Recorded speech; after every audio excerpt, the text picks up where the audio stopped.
Apologies if I sound a little bit weird here. By complete coincidence, and this is why I was late coming back, I realized that this is loud. I realized that there was nobody here right now because everyone's off at a birthday party. And I was like, you know what? Since no one's here, I can finally record that thing for the FF5 video. So I did. I'm not going to tell you what it is. I want it to be a surprise. I hope you like it. I think it turned out great. It killed my throat. Just absolutely killed it. Moving on. Like, my throat hurts. So don't ever forget to hydrate, because holy crap. Okay.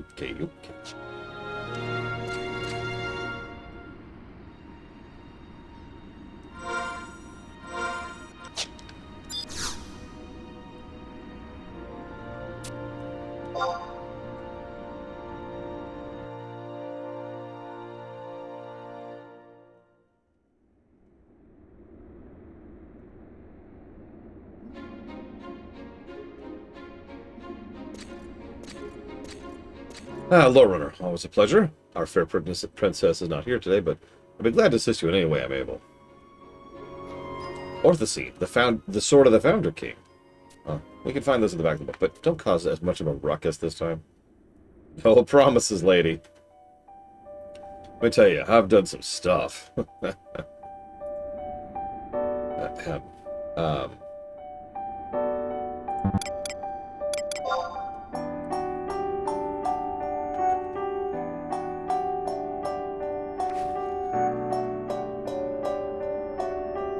White wings of the swallow bring glory into our house. A vivid description of the Founder King's exploits in Ulbuka, as well as a variety of minutiae about royal retainers. Once upon a time, the Giga Pudding, may her glory blossom eternal, advanced onto the continent with 11 of his most trusted retainers. In one fell swoop, he severed the heads of 100 beasts, and the very trees parted before his noble visage, their limbs genuflecting as he passed even further into the jungle. But the innermost reaches refused to yield to even one so steadfast of will and righteous of spirit as the Giga Pudding. If she could not breach the veil, what hope did her 11 retainers have? One by one they fell to demons with teeth as long as greatswords and claws as sharp as daggers, or brambled vines whose choking grasps injected poison into the retinue's writhing flesh. Yeah, you notice they keep capitalizing he, which is usually something to do when they refer to a god. Only one remained resolute in the face of impending doom, the unwavering Moramar of the Order of Shednik, whose axe cleaved foe after foe in twain in the name of our king. And then the continent began to turn on them. What happened to them this day is lost to the ages, yet the Founder King surely stared into the cold gaze of death as he lay beneath the shrouded canopy. As the darkness clouded his eyes, he feebly rose his right hand, presented Moramar with his blade and a tiny keepsake, with his last breath murmured, "Never again shall a man set foot into the wilds of Ulbuka." Moramar solemnly accepted these gifts as the Founder King bid him return to Adolin in his stead. Moramar hurried back to the city, spreading the Founder King's dying words to all. His duty fulfilled, he marched back into the wilds, never to be heard from again. So that's a total lie. Hi, Blatable.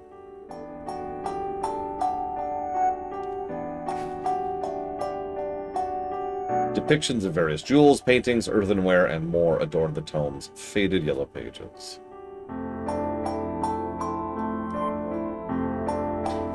Orthocene. This blade, specifically a poniard, was wielded by the late Founder King from the age of 6 until his untimely demise in the wilds of Ulbuka.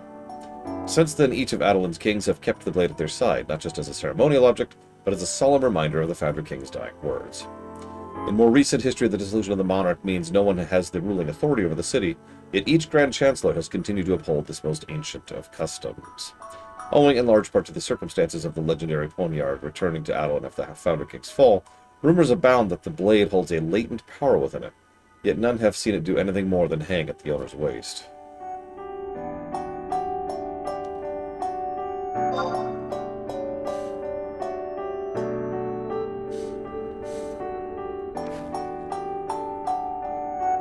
A A colorful illustration meant for younger audiences depicts a 3-yalm-tall beast of unknown species rearing up on its hind legs to confront a battle-ready Founder King.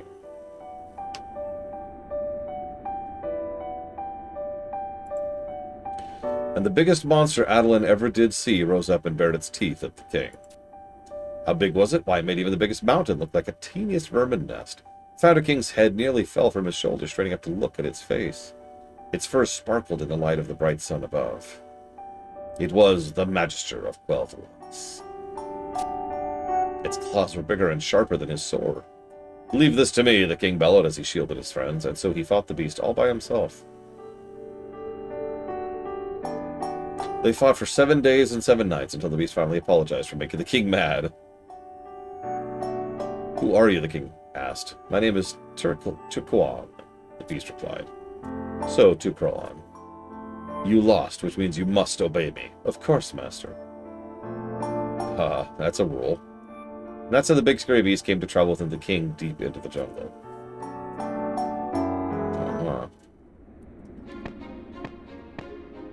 You found what you were looking for? Yeah, actually.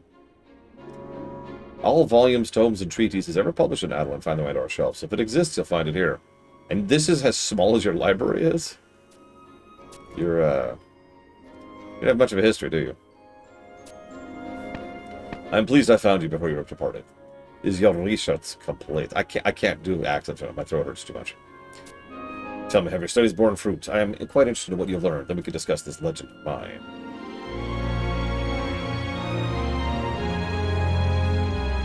The Selenia Memorial Library shrines once more. A veritable treasure trove of information, to be sure. And your discoveries will help put this in proper context. Let me regale you with the tales I have heard, though they may differ slightly from what other sources tell. In an age whence... Jesus Christ, hold up. In an age whence shed Denon his land, the warrants of forest shall flock non the limb of the merk blade, yet only the awe of the swallow's white ward. Hence one of the white feathers shall flourish the sway of the sext.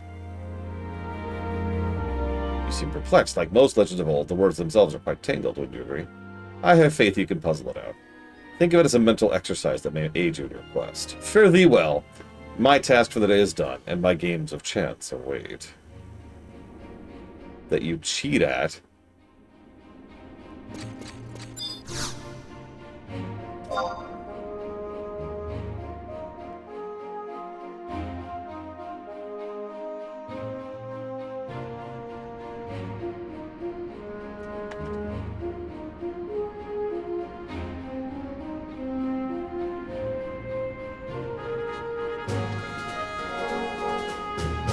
Okay. Didn't I, Arspruce? Didn't I?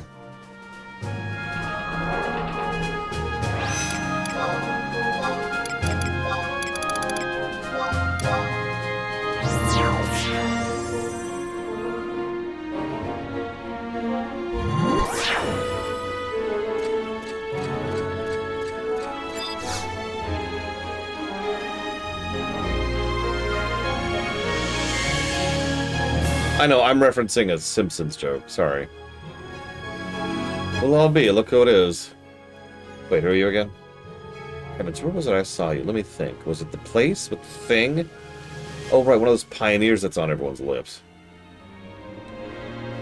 Was it Lore Runner? Oh, I got it. I just knew I could. Sweet mercy, there's no time for small talk. You wouldn't happen to have seen the princess, would you? Arciella? I guess you knew that, didn't you? So you haven't. What a terrible conundrum. You don't suppose she ran off to the forest again? Were you even listening to what I said?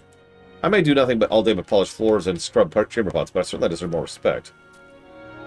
I thought you would know better than I. After all, the two of you seem to have been through a lot together. She tries to smile and laugh it off, but let me tell you, under that happy exterior, she's suffering inside.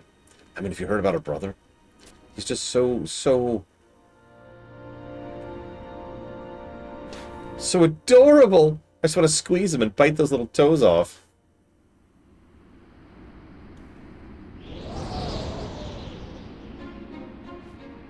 Ahem. I didn't say that. Nobody can prove I did. I've got witnesses. 5 Gil says I didn't see anything. Mind you, Arciella is stricken with worry, not just for her brother. You should hear the ruckus when the pro and anti-colonization factions happen to meet in the halls. It tears at her so much I cannot blame her for wanting to escape from the castle. It was just like back then. There's a story I heard from my mother who began nursing Arciel when she was born. This is before Ignis ascended to Grand Chancellor. Ignis was a clever young man, but when a child is a child, his father was always droning on to him about whether or not colonization should recommence. The castle grew dark. The tensions were so thick you could stab it with a fork.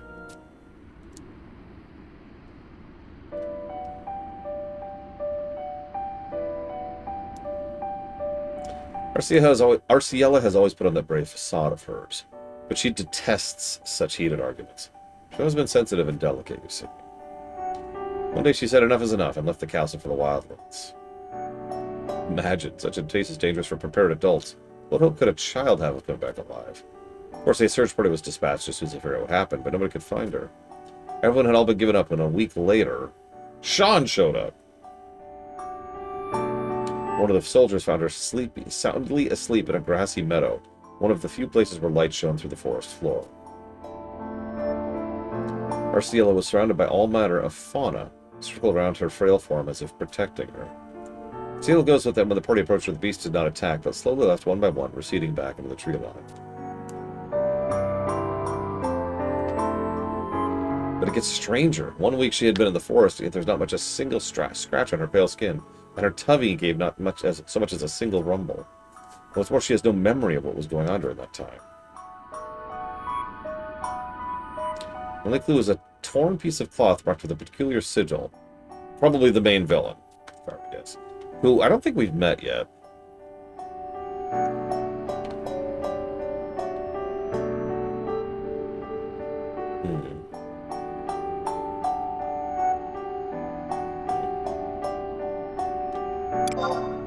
The sigil?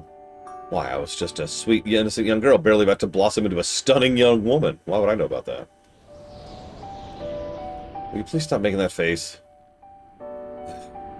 When they saw the sigil embroidered on the piece of cloth, the heads of the 12 orders stood straight up in their chairs. Hilbert said in his usual stuffy voice to think that he would bring such shadows into our fair city. In other words, all those bigwigs felt this man, whoever he was at Arciela's side. That's mysterious, don't you agree?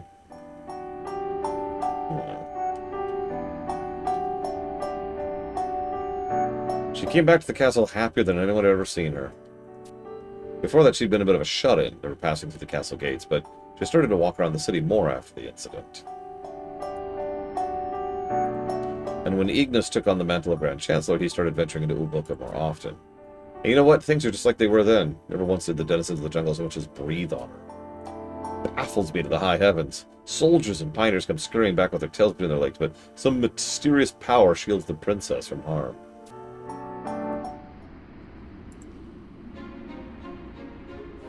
Though she may be beloved by a certain portion of the citizenry thanks to these events, there are those who view her with unease. Some call her the wild-born witch. Mwahaha. My poor Arciela. Why must people say such foul things? There's not a kinder soul in all of Adolin. It burns my blood to even think of it. Oh, Lord Runner, I didn't mean to take it out on you. It's so overwhelming, you know? Now I understand why I believe she must be wandering the wildlands, if she's not at the castle. Next time you go to the Ubulka mainland, please bring her back with you. The next, yeah, okay.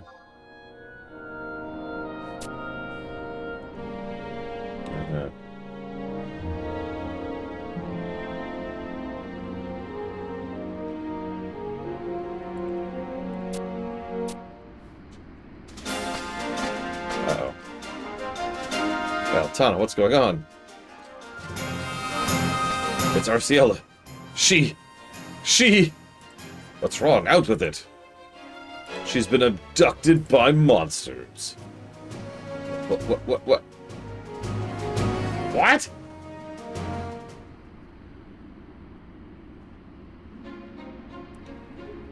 Uh-huh.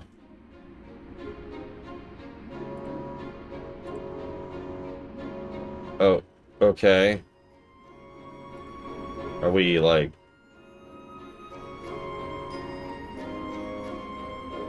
okay. Whatever. Um...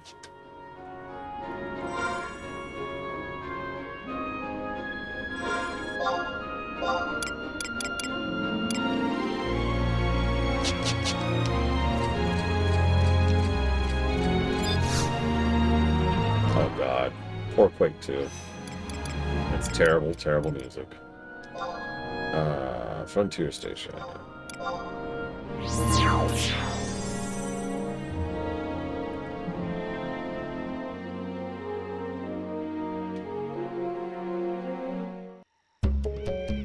From which setting, Le Balthazar?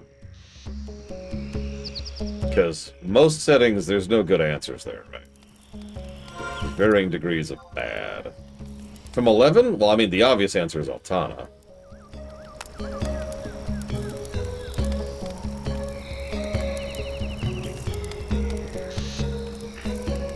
I mean, I'm not sure there is a viable option that isn't Altana. Like, we've got the various terrestrials who are varying. Bahamut wants to kill us if we accidentally bring him the wrong type of milk. Fenrir barely has the ability to distinguish between friend and foe. Phoenix is kind of weird. But ultimately, and ironically, a cold fish, and demanding of sacrifice. Carbuncle was actually pretty cool. So, Carbuncle's a maybe. I don't know Trihexia.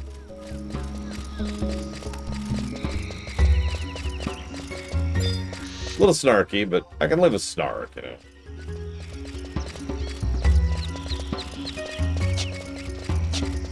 Like, there's worse things than snark.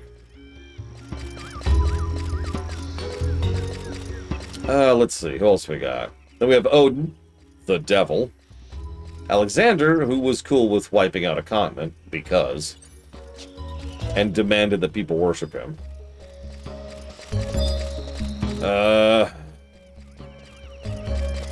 Not a lot of other options.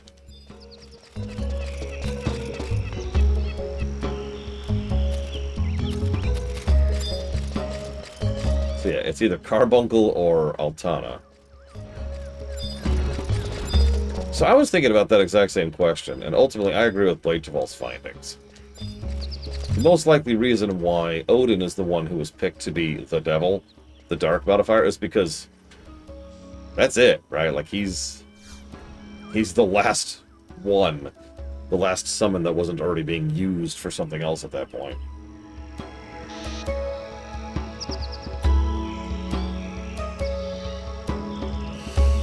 Ugh. Why did you, of all people, have to show your unseemly, cratered face around me? Lady, I exfoliate every day. I don't want to hear it. What is more unsettling, though, is that a creature so base and primitive could possess such unbridled powers.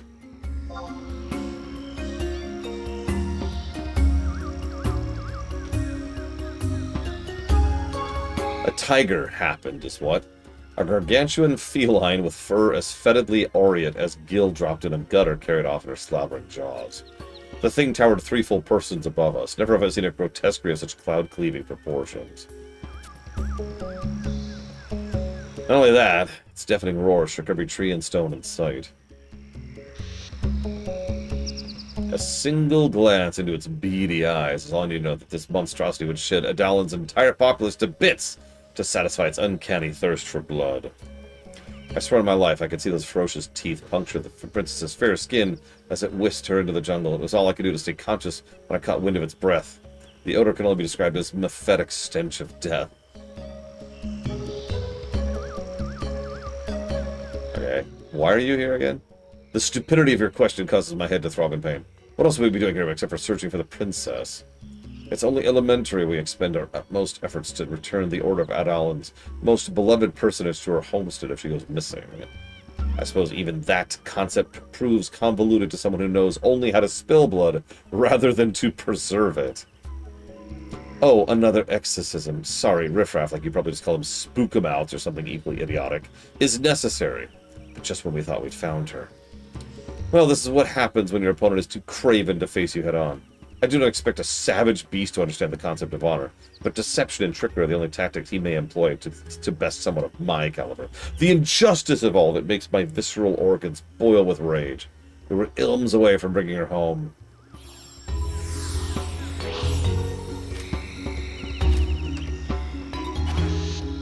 Littering! Brooding about it, however, will accomplish nothing.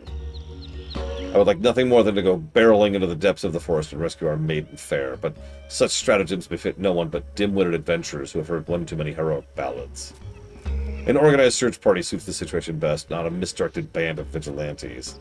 Feel free to play your little game of sword and spell all you want, but we competent adults will return to Castle Adolin to devise a fully thought-out plan. Jesus, lady. Projecting much.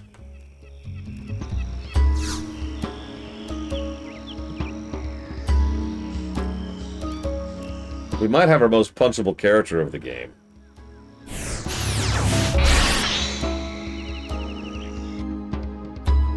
Is it because she's better written, Blade of All? No, I'll tell you why, because I do actually have an answer, but I'd like to hear your answer too. Yeah, exactly. Everyone went along with Naja, including us, I feel like adding.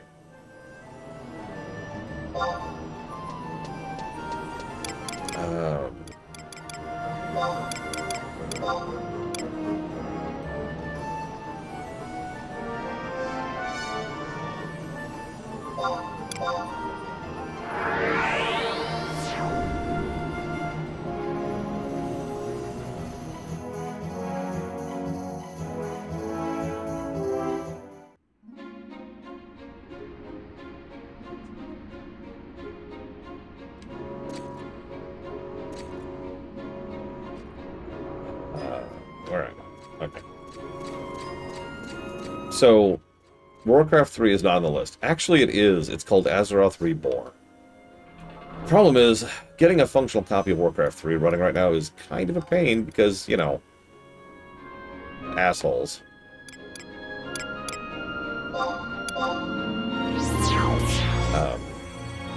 Haddock and his cronies, and the massive amount of bullcrap they did to completely hamper Warcraft 3 Reforged, pretty much guaranteed that Warcraft 3 Reforged is the only version that exists. And I have absolutely no interest. In fact, negative interest in playing Warcraft 3 Reforged. So while there are ways to get a copy of the original game working, after all, I still own a copy of Warcraft 3. Azeroth Reborn is the copy that we will be playing, which is Warcraft 3 rebuilt in StarCraft 2. That will be a little different, but it will suffice.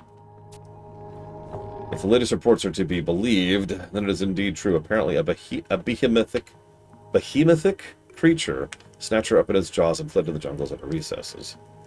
Perhaps snatched up is a tad euphemistic. From what I heard, gulped down would be more appropriate. If that's the case, maybe she should swallow her pride and relinquish her title of Wildborn Witch. Elvian, do you understand how inappropriate that was? My pardons. Still, I get the meat of his argument. She's wandered off the forest hundreds of times and emerged without a scratch. Didn't she sleep amongst the fauna by her lonesome too? Yes, thank you for repeating the thing I literally just do! It's completely absurd to entertain these ideas. I never knew how... God damn it, Ingrid. I never knew how true rang the phrase, wise men speak because they have something to say. Fools speak because they have to say something, until now. Would you care to impart your wisdom, Ingrid? I witnessed the whole thing, and I profess that the walking atrocity in question had nothing more on its mind than to tear dear Princess Lim from... I propose we send a search party, which I will command as soon as possible. We cannot lose even a moment to superfluously debating, simply for the sake of following procedure. You nominate yourself as commander. I thought that went without question. I wholeheartedly approve of this measure. After what's befallen Ignis, Arciela is the last descendant of the Founder King who can lead our nation to glory! There's no time to waste on mustering troops. The Exorcists will happily send their elites, which can be mobilized immediately. Power plays, power plays, power plays. Hi, Ross. Oh. Thank you for the support, Kara White Noise, and for still being here. Despite the fact that the world is both metaphorically and less metaphorically on fire.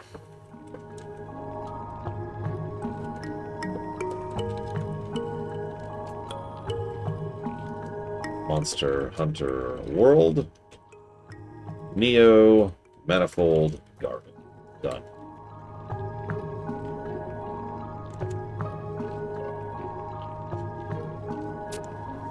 Oh, weird.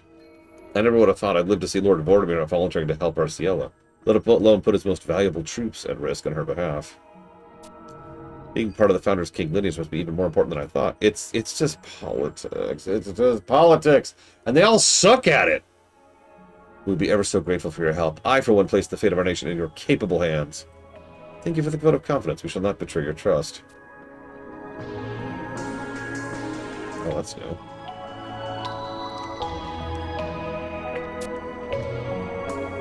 There's a red hue from the palm.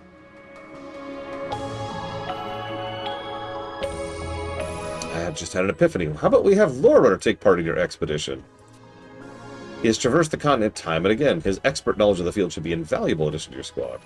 With all due respect, it would be detrimental for the country to rely on an outsider at this juncture. He may be from another land, but Arciella has formed a deep bond with him that transcends nationality. I'm truly sorry to have such an arduous task put upon you like this, but would you do us the service of accompanying the exorcist in search of the princess? Sure. I cannot adequately express the depth of my gratitude. What a kind soul you are. If there's no further debate, I shall set about rallying my unit. But please, I beseech you, keep this incident a secret. We wouldn't want the citizens to worry over an issue that's basically solved, would we? Uh-huh. Lore Runner. Yeah, what's up? The creatures that skulk amidst the wilds have claimed the lives of many an unprepared pioneer. It may behoove you to acquaint yourself with your enemy before endeavoring to slay him. I must say you have an excellent sense of humor. Sadly, however, I have been within the city walls the whole time and know practically nothing about the beast. The Pioneers Coalition is here to serve pioneers, though Voldemort said to keep this under the table. I hardly think mentioning a golden tiger would rouse suspicion. However, it does intrigue me. Never mind, forget I said a word. I wish you a swift and convincing victory. Okay. And yeah, we're going to get Arciella on the evacuation ship. And quite possibly no one else. From this expansion.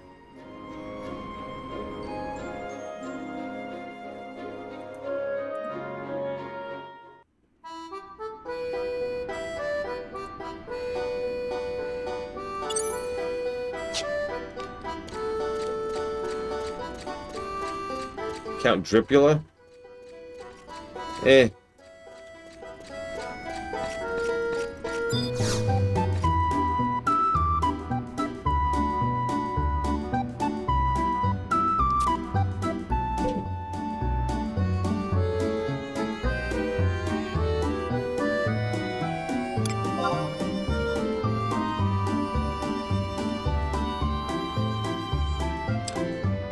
Sorry, I heard a loud bang. Let me tell you a little tip. If you hear a loud bang, you listen immediately after for the crying or screaming. If there's no crying or screaming, it's probably fine. Old tiger, you say? By golly, I'd be spurring my mount harder than a twithering dust storm to get to wherever one of those was. Bigger than a boulder, fangs like logs, and they were better off sweeping tables. Either way, nothing. I got nothing on a beastie fitting that description. Maybe the Scouts Coalition does, though. Okay. 4-0. Alright, Giga. It's all on you to make the decision. Spotlight swivels to face Giga.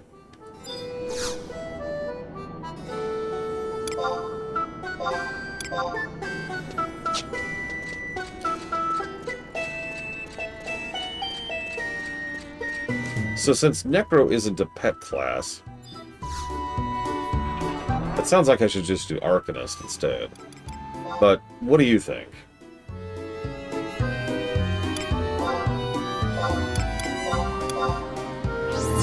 For my other character?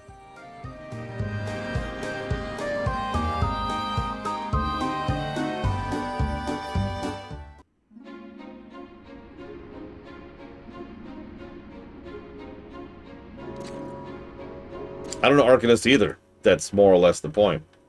I also don't know Necro. I don't know. Nothing. See, that's why I'm asking you two, Giga. I'm busy. I didn't even get a chance to rest my eyes this lunch break, because I was busy with 2 other projects.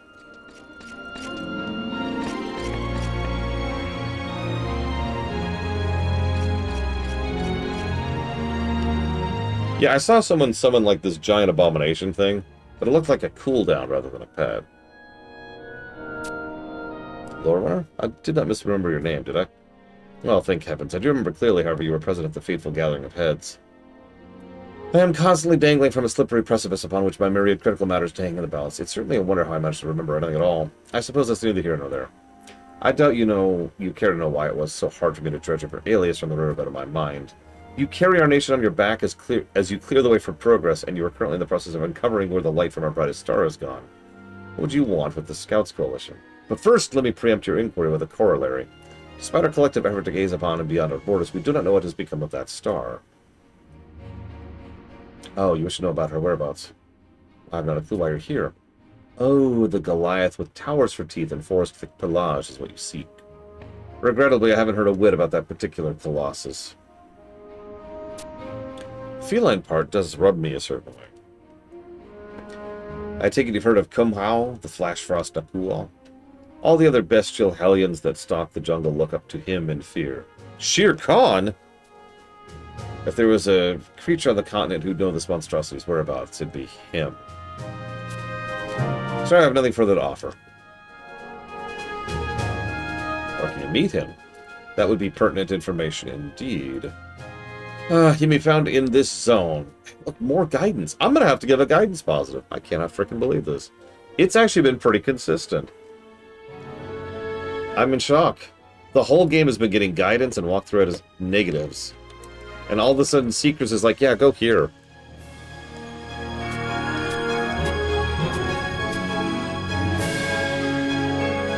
Wait, I can go red? Nice, Giga. But I don't want to play Sorcerer. I want to play Arcanist or Necro. One of the two. That's it. That's all. And I will probably never touch side class or subclasses or whatever. It really is play default. It's kind of weird. Okay, so I don't have the Khmer drifts. Hang on. So this connects to Wogates, Outer Rezkanar, and Lethalia, which it's worth noting I also do not have. Okay. No. You don't have to, Giga. You've made my choice for me. You have proven your worth. Or not worth, sorry. Of course you're worthwhile. Your loyalty.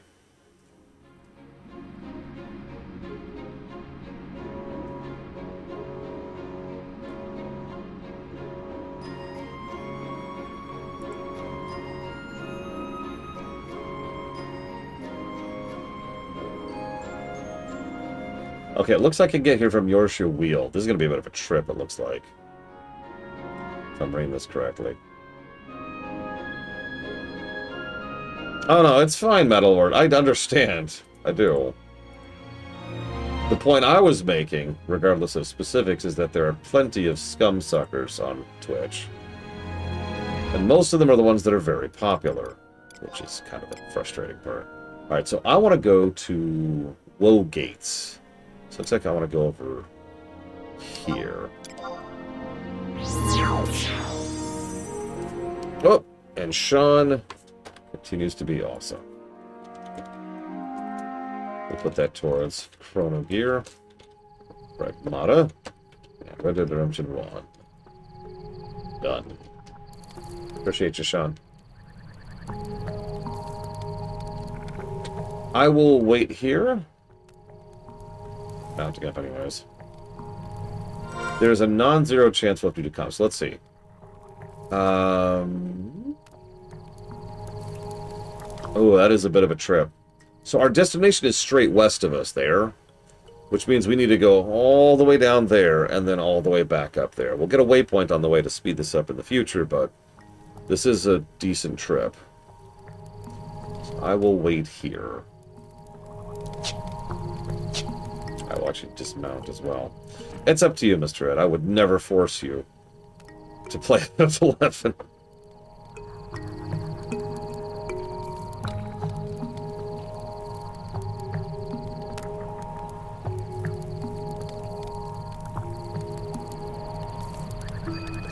Alright, hang on.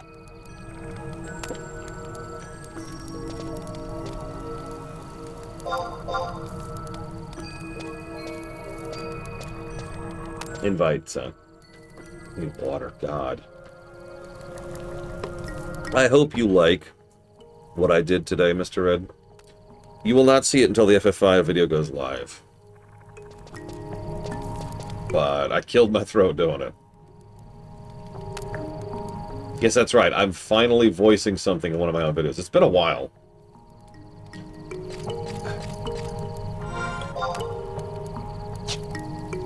Okay, so I can't summon trusts yet because this game is made of toothpaste. I did, Blake, I haven't actually processed them yet, but I have them.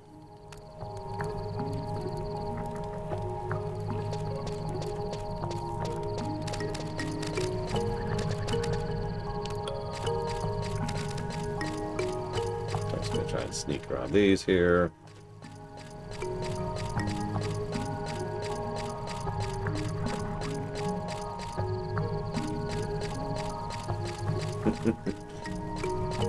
For my homeland.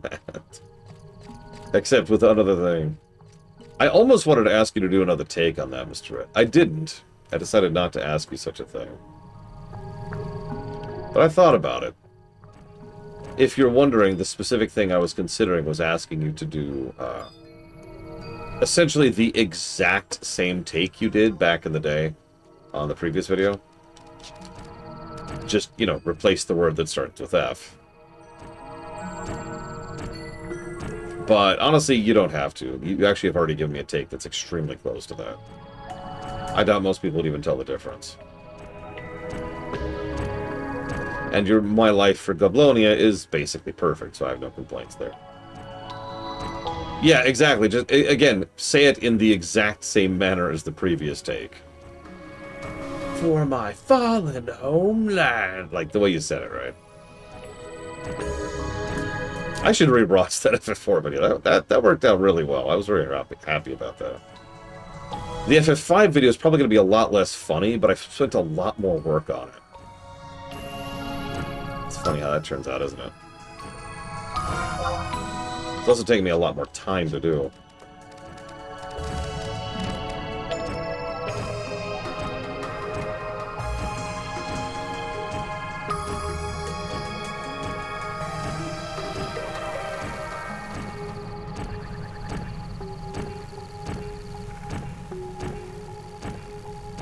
Again, consider it a bonus points thing, Mr. Ed. I don't ask it of you.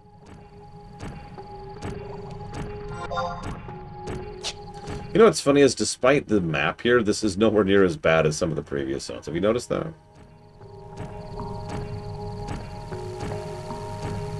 Oops, hang on. Right on, this way.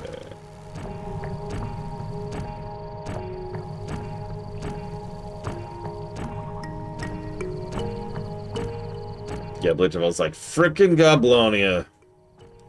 I'm glad it fell. I wish it was back up so I could knock it over again. That's not true. That would be kind of funny, actually. So I probably won't need this, but, I mean, you know the rule we've been doing this entire run, right? Always get every travel point. It has been more useful than not.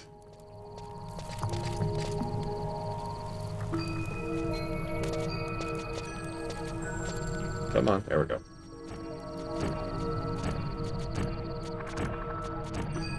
Oh, there's been a couple that have saved us probably like 30 minutes of walking. Because I was like, you know what? I should get that point.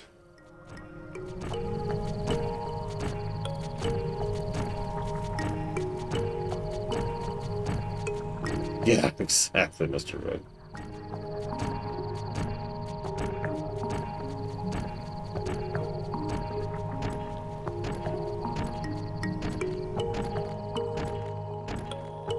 Yeah, there's no alts to speak of here. You actually have to pay real money to get another character slot, which I do not do, obviously, and indeed never will. Okay, so now we're in Wogates. Now... Oh, now our goal is the Khmer Drifts. Let's see... Which is north, it looks like. Yep, keep eyes open for the Wogates. Looks like this should be a straight shot, so this should be easy. Just in case, I'm going to grab these.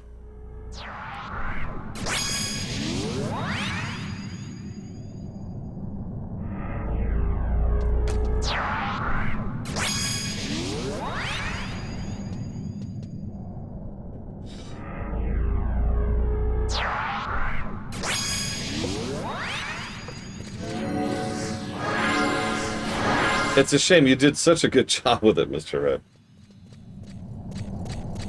Like, a disturbingly good job. Are you secretly a goblin?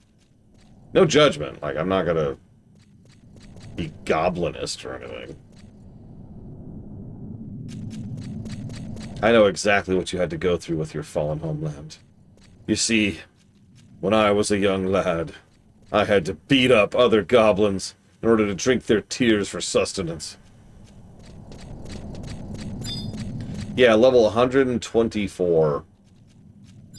Level 127. Yeah, don't fall, by the way.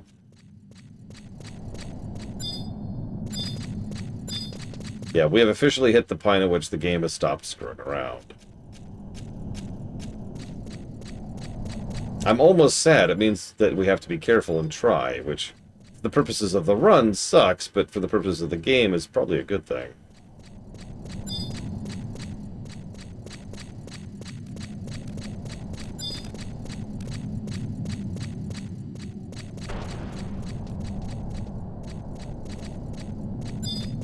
Yeah, that rabbit is level 124. What the crap? I'm level 99, for those of you at home who don't understand that. I just... wow. Yeah, that rabbit will walk up to the Shadow Lord and just plunk him right in the face. Huh. Okay. Odd. Well, yeah, unless the Shadow Lord just has to go invincible, which he can just do as a reminder.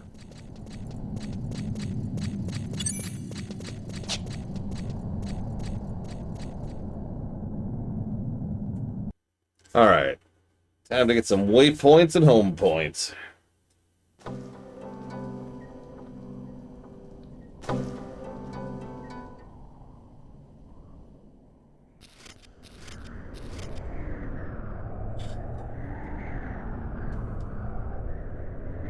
Oh, hey, it's a tiger. Oh, crap, it's a tiger! Wait, it's an ice tiger. Oh, crap!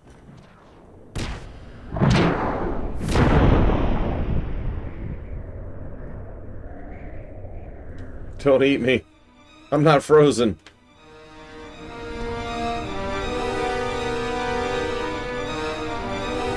Silence that infernal racket. What business have you in my domain? Think before you speak, for your life will be forfeit depending on your response. Such trivial topics are beneath me. Is that so? What then is that cacophonous device? My ears still ring from the horrible discord it produces. If you truly mean no harm, you will dispose of that thing immediately or else. Let me guess, you had no idea how that loathsome contraption was. Your panicked manner gave it away. What an interesting stratagem. I must praise whoever outfitted you with that bell. Yeah, they gave us something that was trying to get us killed, in case you missed that. Adowlin's figurehead princess has been abducted. Perhaps that bladed vestige of the ancient pact she hangs from her belt is simply for show. Either that or she is hardly the Spitfire everyone paints her to be. Even so, I cannot imagine any inhabitant of this jungle would dare attack her. Except possibly for him. He's the only one who likely knows about the whereabouts of the girl. Make for the cave that serves as his den on the southwest corner of the drifts, if you wish to find it. More guidance! What the crap?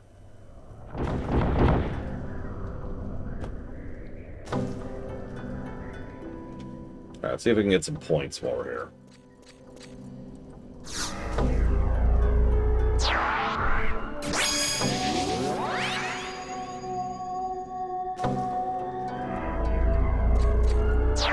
And yeah, more and more, I think the decision to go Dancer as my sub was the correct call. Just having stealth on command has been incredibly useful.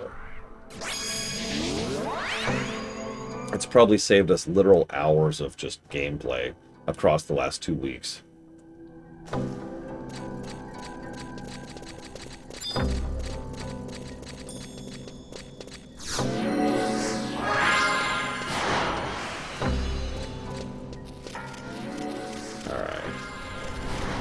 There should be a traversal point, like, right up here. Not very far.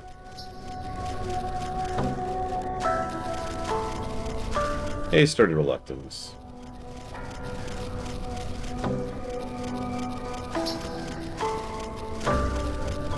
Should be right around here, actually. Oh my god.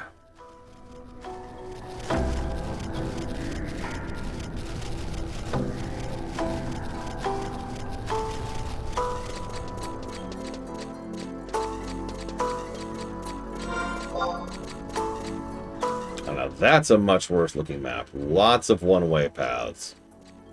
That's not great.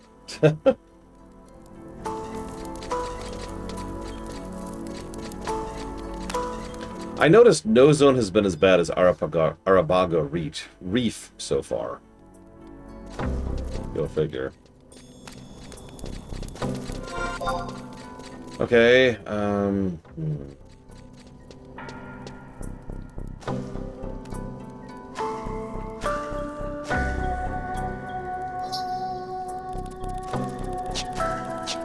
not sure where to go, actually. I mean, I know where to go for the quest. I'm not sure where we should go in general.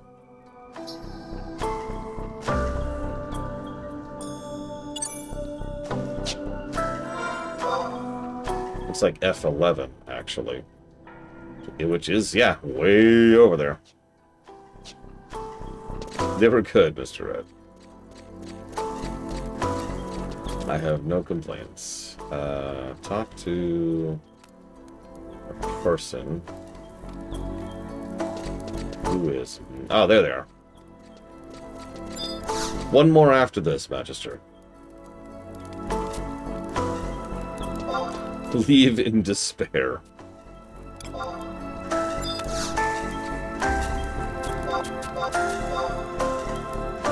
You're a patient one, aren't you? The Kabir Drifts are long known as a place of training and ritual for geomancers of old, so I too have chosen to make the pilgrimage. My voice is soft because I'm attuning my senses to the region so I can become one with nature. Can you even hear me? Of course. Until the little toy soldier over there stopped pestering me to break down the walls while I'm training. Wait, what if you taught me how? You raise an interesting point. If I impart the knowledge to you, then you can do as he asks, and I can return to resume my regime. Focus your thoughts on the ice. Become the ice. Find its eye, the weak point, and smash it with all your might. Sounds easy? Well, it is not. I predict it would take you 30 years to perform such a feat. I can't even wait that many minutes! Better education, but there must be another way. If you can hear me, then perhaps you could sense the changes in tone when you thump the different parts of the wall. This might enable you to find the key. I shall teach you to distinguish between the eye and the other parts of the ice. But don't be so brash as to put your head directly to the ice. Your ears would just blow up the surface. You need earmuffs, so gather 3 rabbit hides and 1 raz tusk. Okay.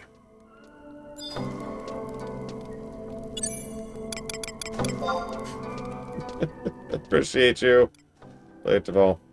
If they announce another FF11 expansion tomorrow, what would my reaction be? You've got to be kidding me! Would be my reaction.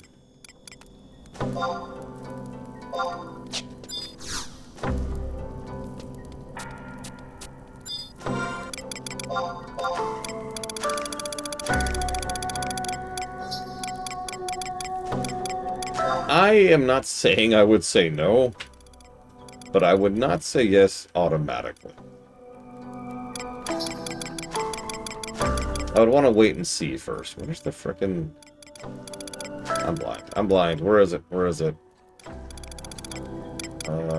There it is.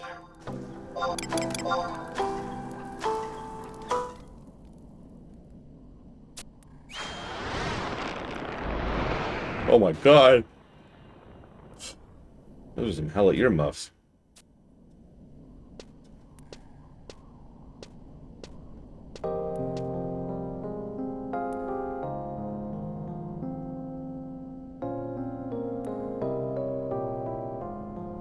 I figured, Blatable. Let's say that looks like synthesis.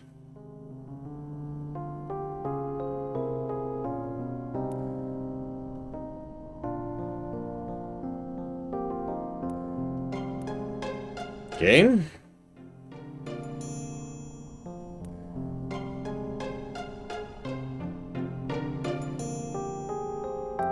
Game.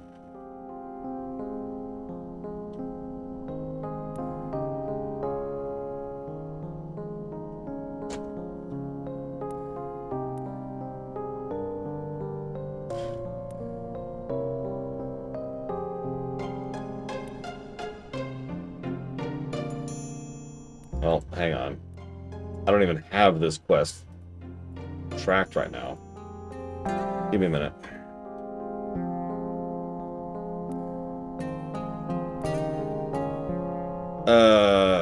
Hang on. What's the name of this asshole?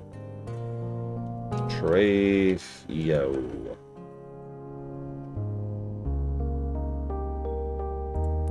There it is. Breaking the ice.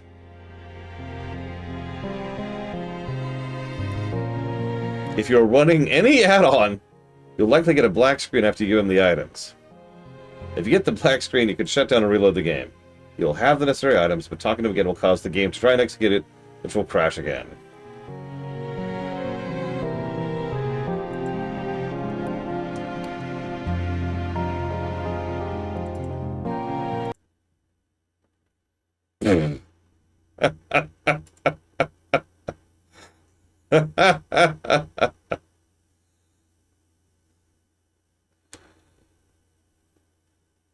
Yeah, the one time I don't read the quest ahead of time, because it's a side quest.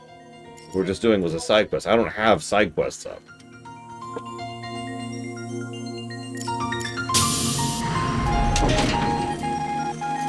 That's great.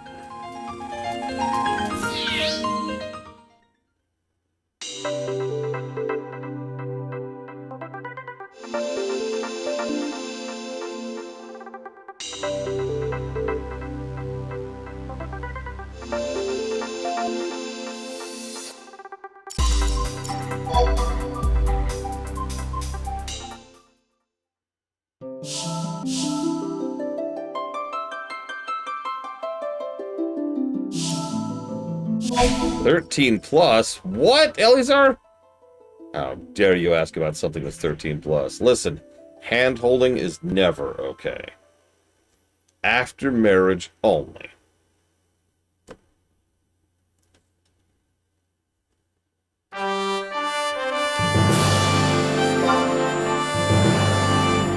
What is hand-holding? It is exactly what it sounds like. It's when two people who like each other romantically hold each other's hands. Yeah, this is very loud.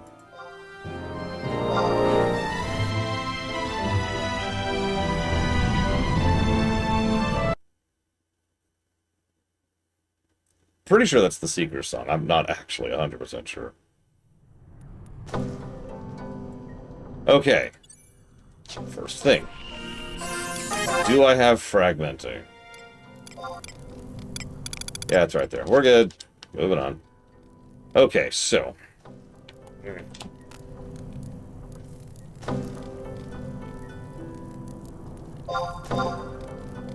I cannot invite Wealth Morrow. No!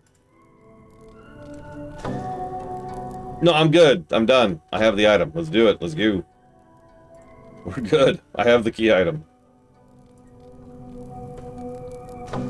Yes, it is the most lewd of all acts. Holding someone's hand. God, just to think about it. A character that I think was so lame, I said, you need to get laid. Yes, but always as an insult. Because, you see, no... having sex is not really a measure of anything. I know, shocking.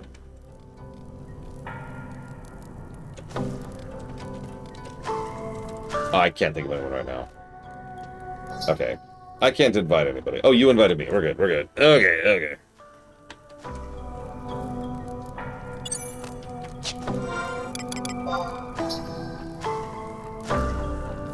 Like, it's the kind of thing that idiots on the internet will use in order to try and insult someone, when what they're doing is insulting themselves. Okay, so I'm going all the way over there. So it looks like... looks like... Okay, I think I see my road here. Can I mount? Yes. Onwards.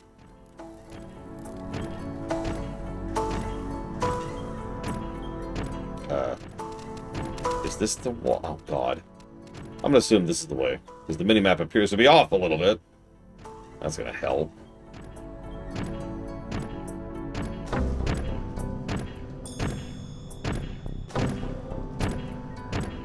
Or the route's just weird.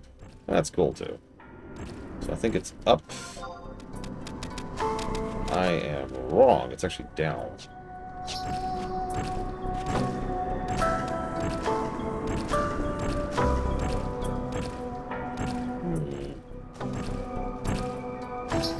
Sorry, give me the over-under, Blade Troll. Do you think it is possible we will defeat Adolin tomorrow?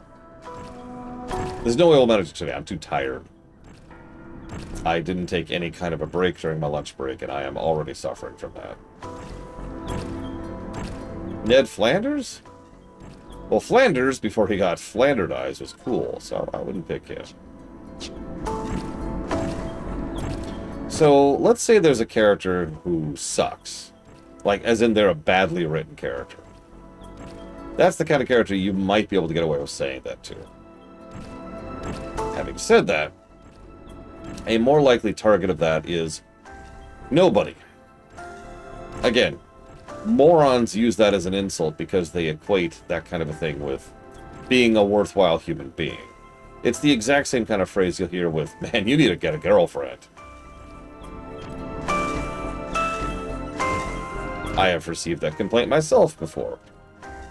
It's like, oh, the only thing that's wrong with you is the fact that you're not currently engaged in romantic interactions. Therefore, you're worth less as a human being.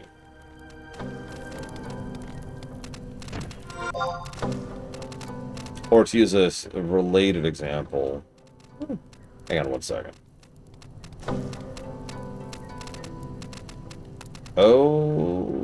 Okay.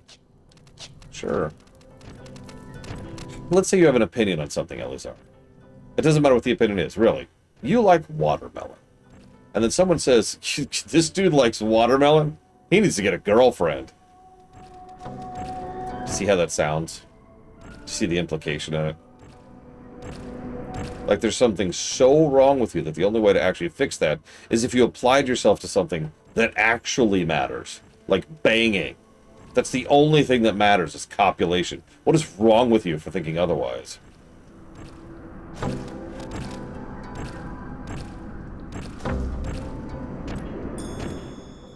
You get the point. It is what we call a low-effort insult.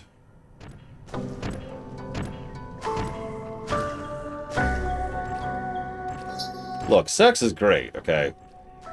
But, like, I kind of don't care what y'all are doing in the bedroom, you know what I mean? That's your business, and frankly, I kind of don't want to hear it.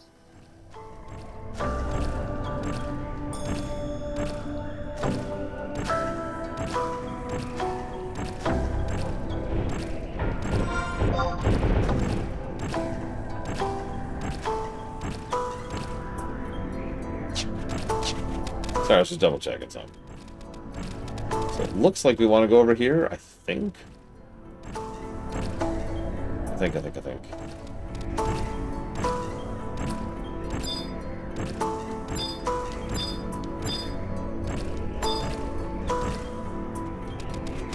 What's Flanderdize? It's when you take a character and Flanderdize them, exaggerate one of their character traits to the point where it becomes their only character. A lot of people forget that Ned Flanders was actually a fully fleshed out, interesting character. Then he was Flanderdized. There's a reason it's called that. It's called that because of Ned Flanders.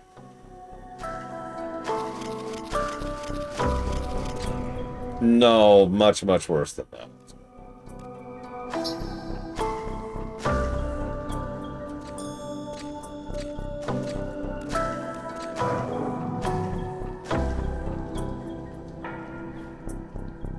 Pretty much every Simpsons character has gone through it, though.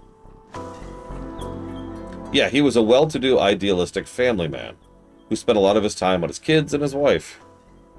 He went to church, because that's what you did, but that was it. Then he got Flanderdized. Have you come to finish what you started?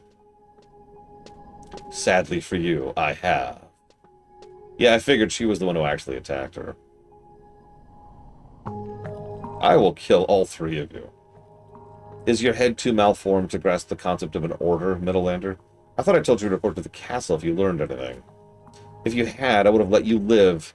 Instead, your paltry attempt to exercise your intellect has sealed your fate. Someone nominate this lady for most punchable, please. Ingrid is her name. Do not take this personally. I did all I could to keep outsiders like you from meddling in this issue between Adelins. It is what it is.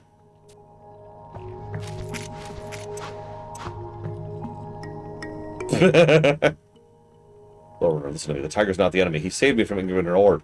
Yeah, I have a function. God, game, I'm not stupid.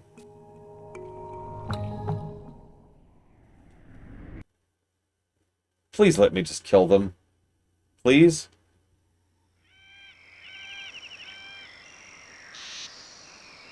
It won't. It won't let us kill them.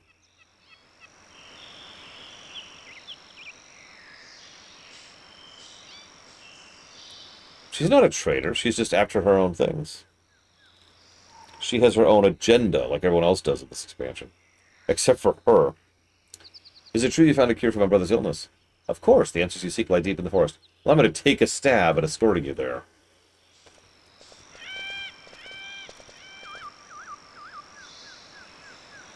I mean, it was gradual, Sean.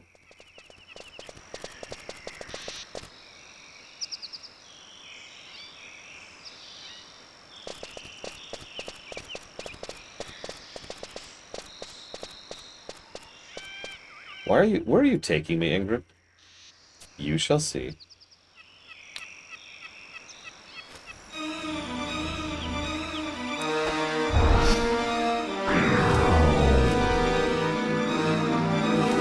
What are you doing?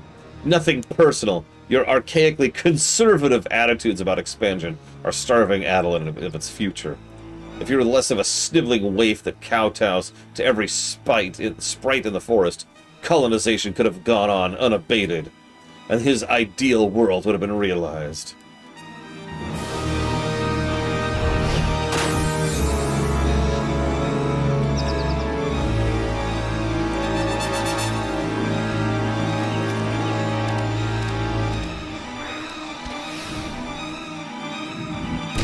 I love how small the tiger is, too. I mean, don't mistake me, that is a gargantuan tiger. But for Final Fantasy terms, that's not even the size of a behemoth.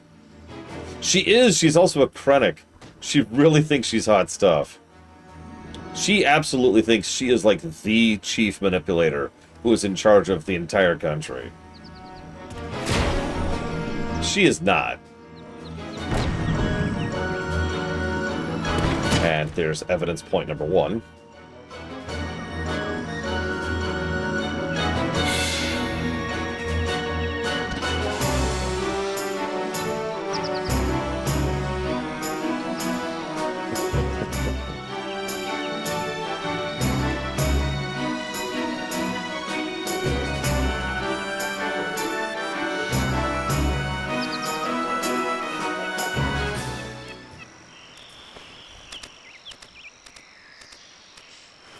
Yeah, real-life tigers are actually pretty freaking big. Like, you never really think about it until you see one up front. It's like, oh. If only we'd killed her. Or, I mean... who am I kidding? That's exactly what I mean. If only we'd killed her.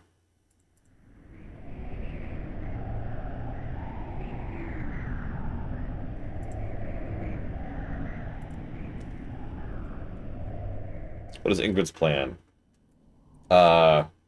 Increase colonization, expand the power of her faction, win. I've said this before. I said this off camera. I said this on camera. They're playing. You ever sit down and play a video game before? I know. Nobody in chat right now has ever done this, but just bear with me. Just put yourself into Fantasyland. Think about sitting down and playing a video game. Now imagine someone walks up and says, "What is your plan exactly?" Like, you just look at them weird, right? After all, you have no plan. You're sitting down and playing a video game. That's what people like Ingrid are. This is what they do. This is their hobby.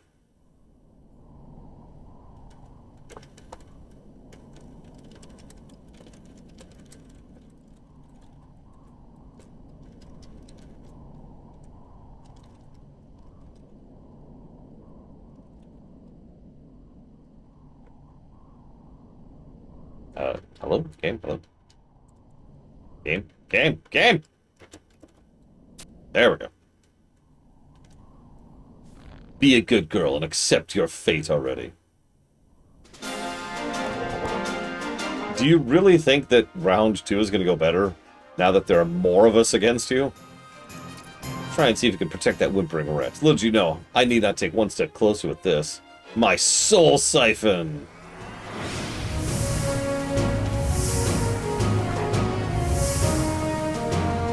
Okay.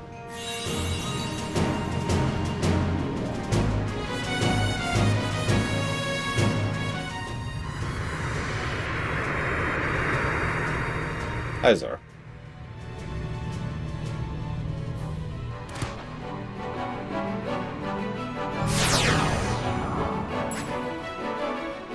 We're just munching on popcorn again. Now that I have this, it's no use for its mortal husk.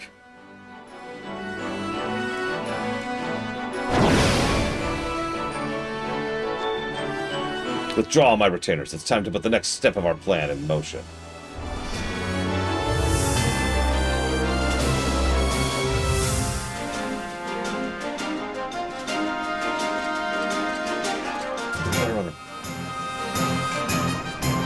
A gruff and authoritarian voice booms in your skull. I am Darkulin, descendant of Terraculin, who once presided over the entire expanse of this jungle. Worry not about the girl, I shall look after her.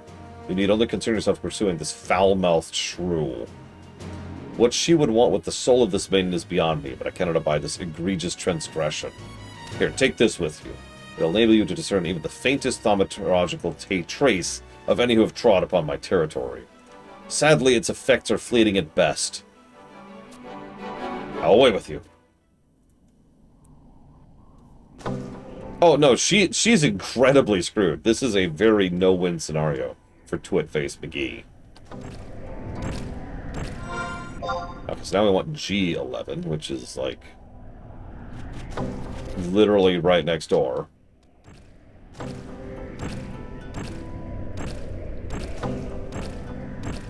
Literally. Gotta say it right.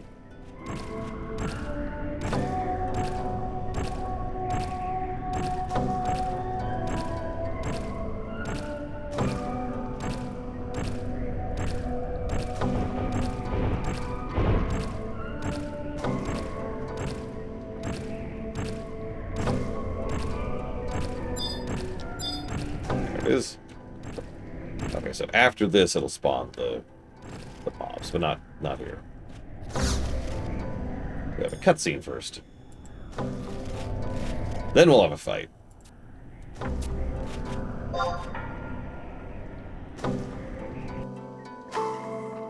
Hypothetically. Maybe.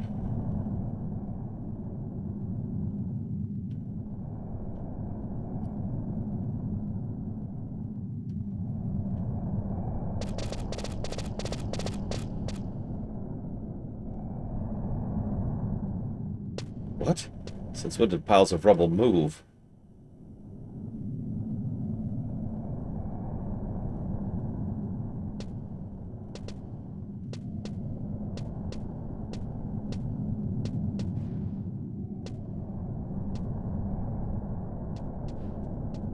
I have no idea, Blintamal.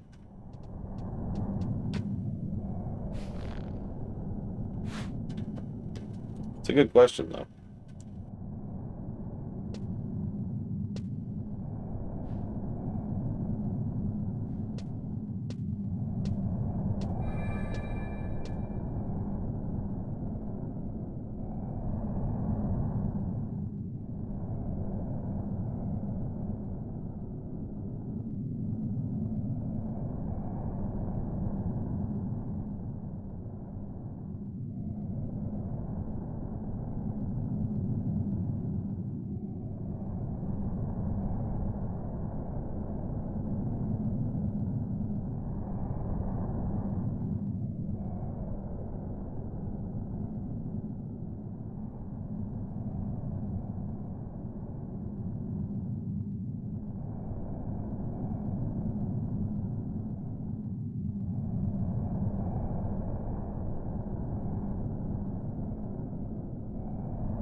Do you hear that, Lore Runner?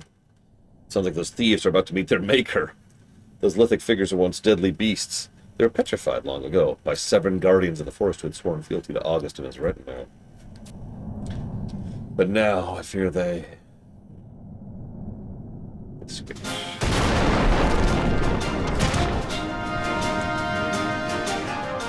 they just take out every one of the guards? I don't think that's what happened. I think they're doomed. See? They're very doomed. That's just the first one. Yep. There might be more, too.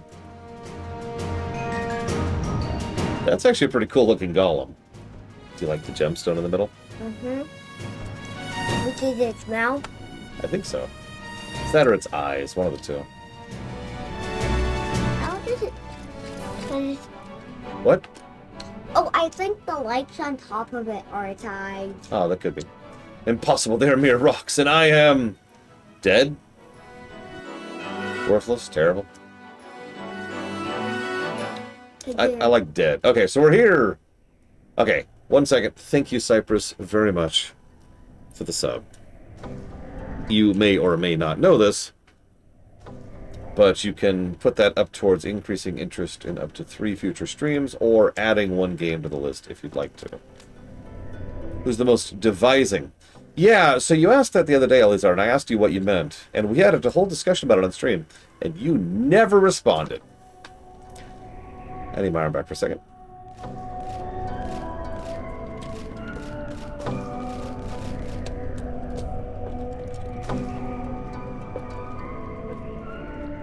Back to the arm.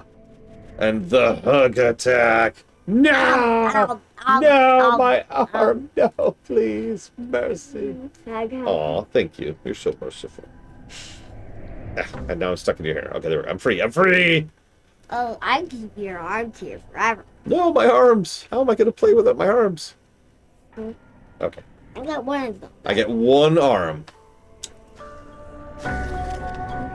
Alright. Let's do this. This is gonna be hard. Yep, 1-armed. Yeah. Only party leader may inspect the entrance. Do you mind saying how old you are now? That's right. Speech. Does that mean you and the game are 6?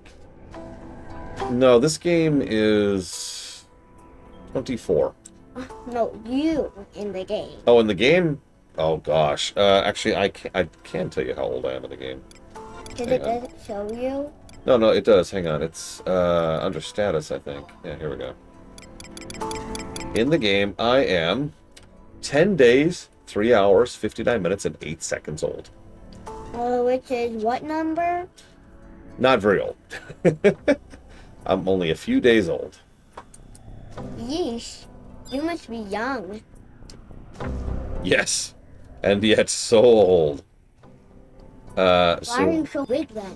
Are you a teenager? I think I'm older than a teenager. And simultaneously, younger. Yes, this is the longest 10 days of my life. By the way, age is literally a status effect over in Final Fantasy V.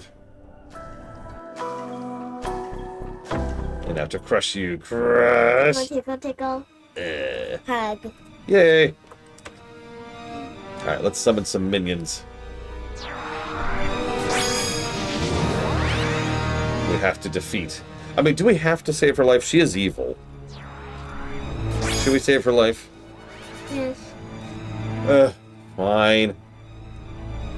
This is why I'm not going to crush the world once I take it over. I'll be like, I must wipe out all these people. And she'll be like, no! And I'll be like, fine. Coming.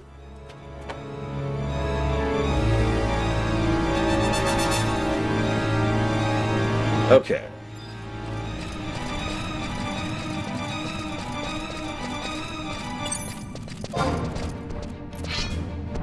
I mean, that's true, Blake Duvall. Cannot argue.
Nah, it's fine. We're in the frozen north. We don't need Emma Frost like that.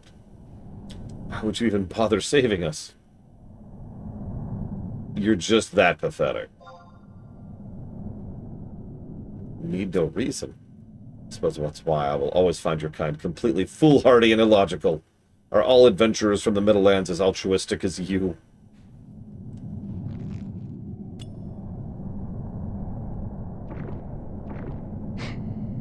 Don't litter. Don't litter. Don't you do it.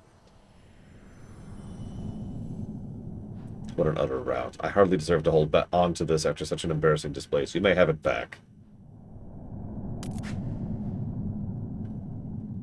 Know that Arciela has not perished. Her soul has merely been transferred to a different vessel. Once you use this, all shall revert to as it was. With the exception of the exorcists, that is, there's nothing left for us now but to atone for our failure. No, she's ice-themed, Zaktaft. We're in the snow. We don't need more blizzards, Zaktaft. We're full up. So the most deceiving character in Final Fantasy, which brings to mind an obvious question. Can I think of a deceiving character in Final Fantasy? Help me out, chat. Can we come up with one? I suppose there's like politicians like Delita and Vayne, but does that even count? I don't know. Vayne doesn't deceive that much. He's pretty honest about what he tends to do most of the time.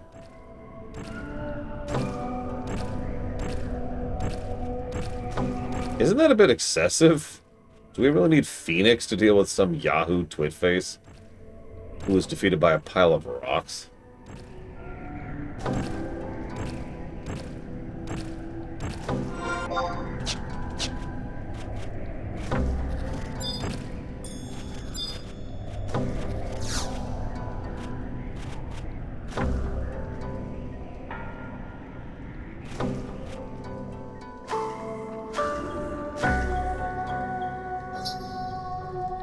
I mean, that was some impressive self-deception.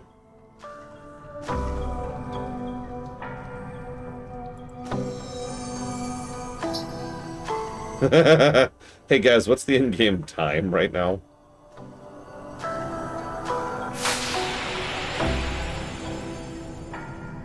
Seymour Meadowbrook? That's not too bad.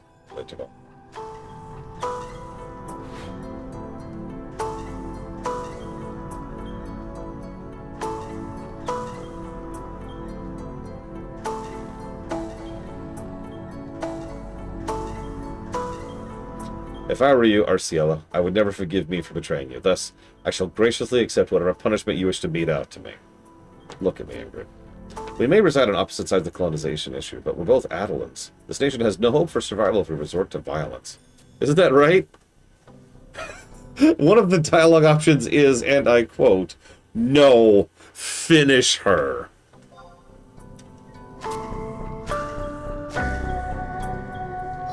Someone once said, "Great minds think alike." I'd like to think he was talking about us when he said it. Hey, well, there you have it, Ingrid. No point in letting old wounds fester. True, Blade Duval. But I took my soul? I'm alive and well. That's all that really matters, right?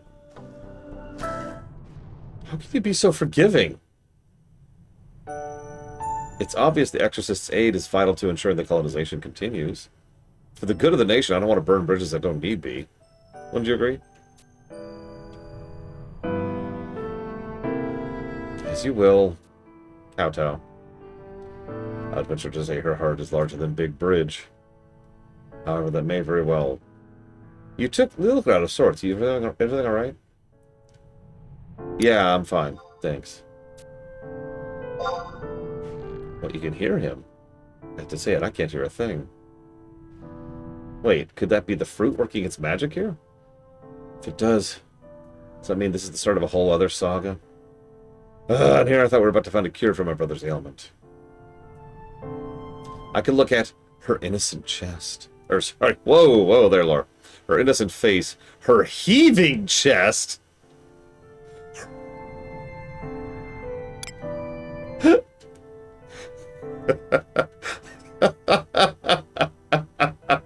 It says it right there. I look at her heaving chest.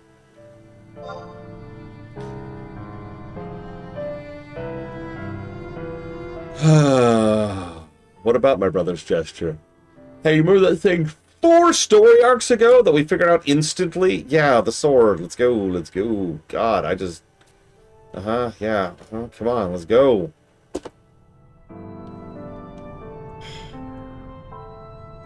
I remember because his face would always become eerily grave whenever he told us it. I'm pretty sure I also heard it on the night I first saw Orthithine. The poem isn't exactly the same as when Theodore told you, but I believe it goes like this. In an age whence shed deaden his land, the oar of the swallow's white word shall be fulfilled. The warrants of the forest shall raise the murk blade high, and one of the white feather shall flourish in the sword's sext. So is the blade in question Orthocene? Oh my god. And the time of prophecy our own? That must be it.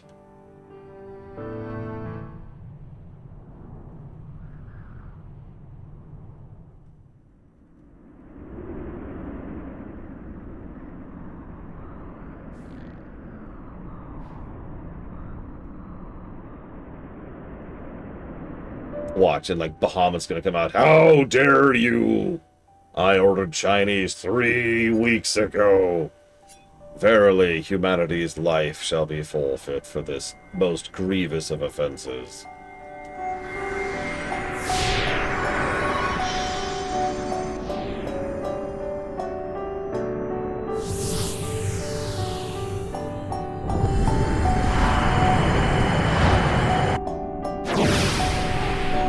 Who the hell is that? Other than, you know, the Founder King. It's a dragon! Game, I was kidding. Oh no, that's Race Velger. Oh my god, it is. It's frickin'... It's straight up Race Velger.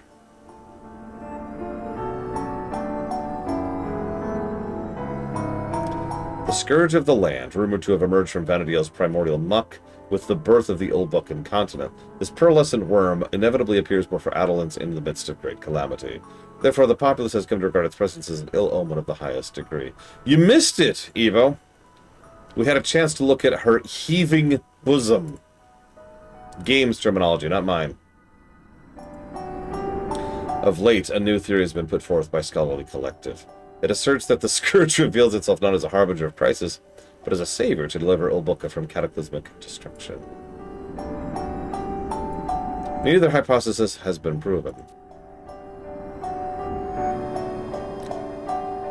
It's the Scourge of the land. The annals say that the last disaster and calamity fall in its wake, but I always assumed its existence more parable than fact. It's positively gargantuan, yet retains such an air of dignity and grace. Look, heaving bosoms, I'm just saying.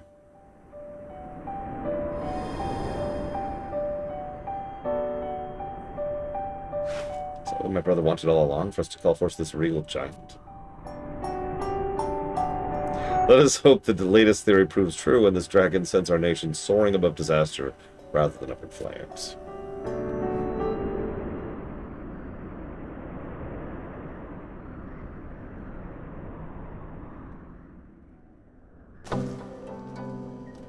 And now we have to wait an in-game day. Alright, hang on. I want to hear Mr. Red's thing really quick.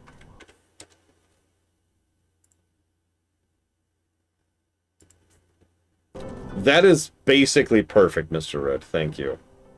I'll go ahead and grab a copy of that really quick.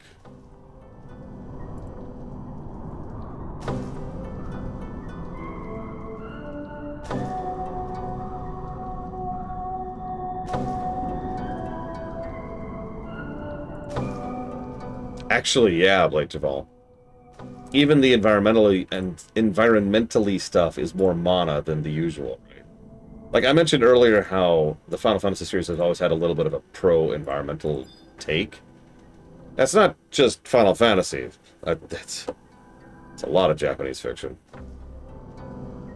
Yeah, we saw the giant tree get destroyed. There's a giant white dragon, which was just summoned by a sword, which is a mystical sword sent down by ancient people who are destined to fight against the powers of the old. And if we, I'm just saying, if we see Thanatos any minute now, I am not going to be surprised.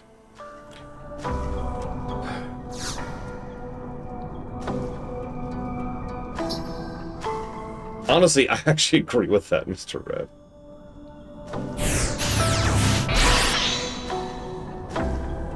Well, if any of the people, of the characters of this expansion are Thanatos, it would most likely be the guy I don't remember the name of, and that's why I pick him out. We have Dracula, we have the Exorcist guy, we have Twitface McGee, we have the Tataru, we have the Zealot, we have the other Zealot, and all of them have had a lot of foreground and relevance and blah blah blah. And then there's Miavin or Maivin or something like that. He's just been standing in the background giving commentary and occasionally regretting that he says too much. He is the most suspicious of all of them. Primarily because of the fact that he is the least suspicious. Yeah, the pink dude with kind of like the light lavender hair kind of a deal.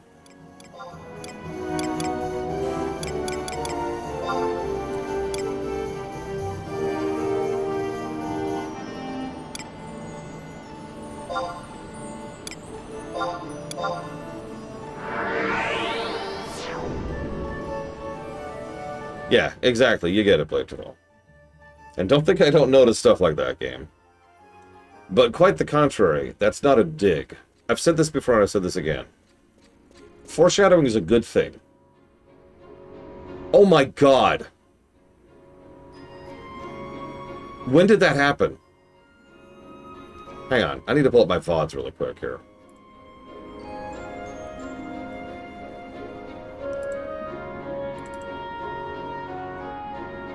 Okay, in the previous VOD, I still had the newbie sprout icon.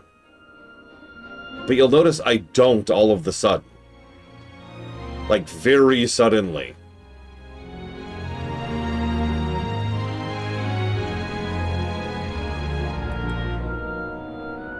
Yeah, exactly. A good mystery. Yeah, I still had it when I was doing... Wow. What changed? What triggered it?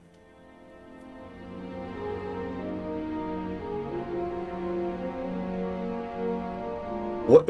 I'm actually kind of serious. What triggered the change? Give me a sec. I'll tell you my playtime. Castle Gates. Castle Gates.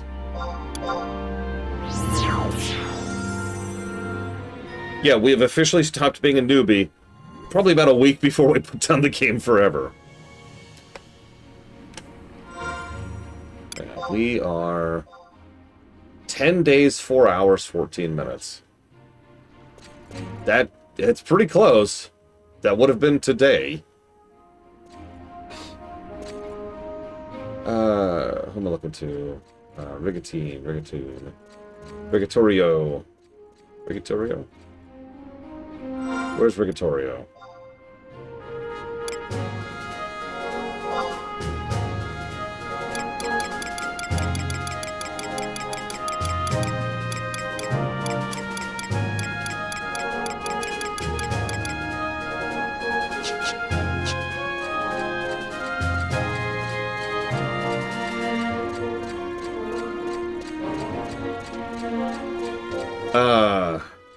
Batman is neutral good.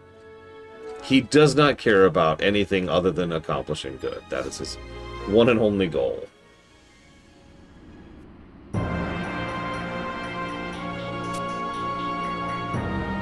So it was during this VOD. What triggered it? Welcome home, Lady Ingrid. You there, a moment, fool. I have been apprised of the Juno Institute of Magical Studies' new trust initiative. You are enrolled in this abomination, too, as I understand it. My instincts are never wrong. It's a blessing from Altana herself.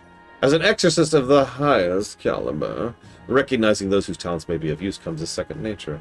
You are certainly aware of how I visited the Middlelands for a time. Even the most reclusive Shutted knows that. My travels took me to the Institute where they correctly asked me to be a participant in the initiative. All Adolin expects me to serve as their face in a foreign land. It would be uncouth of me to refuse such an opportunity. Further, imagine how well it would reflect on Vortimor if I were to discover how... Laying that aside, you have witnessed firsthand the unsurpassed power I wield. Consider yourself touched by fate that I deign to participate in the ritual with you.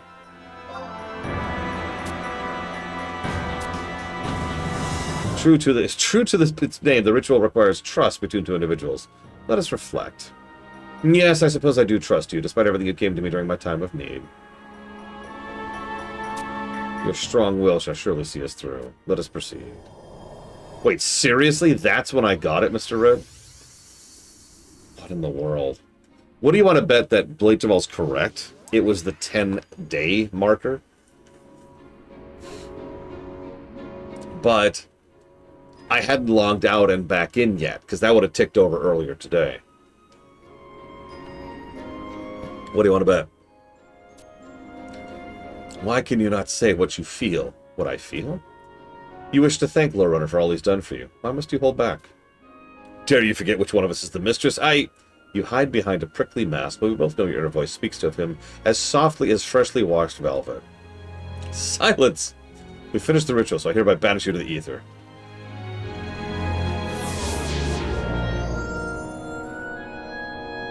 Humph. Despite your greatest efforts to derail this ritual, it appears you have been success. My alter ego will surely be of use to you. With Adolin's most prominent exorcist by your side, your forces will tremble and flee. Why are these all tsunderes? Yes, the incantation only strengthens my ability to purge the world of its ills. Let it take wing and guide you. Only once this world is finally clean will I be free of this pain.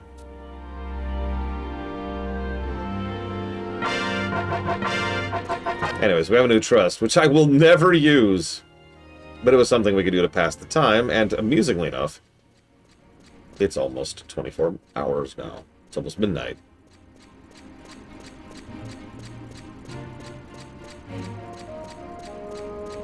How would you write a tsundere well? Being honest, just write them well is the answer to that question. No, I'm serious. Think about it. Tsundere is a character trope, not writing, if that makes any sense. The reason most people associate tsundere with bad writing is because of bad writing, not because of tsundere.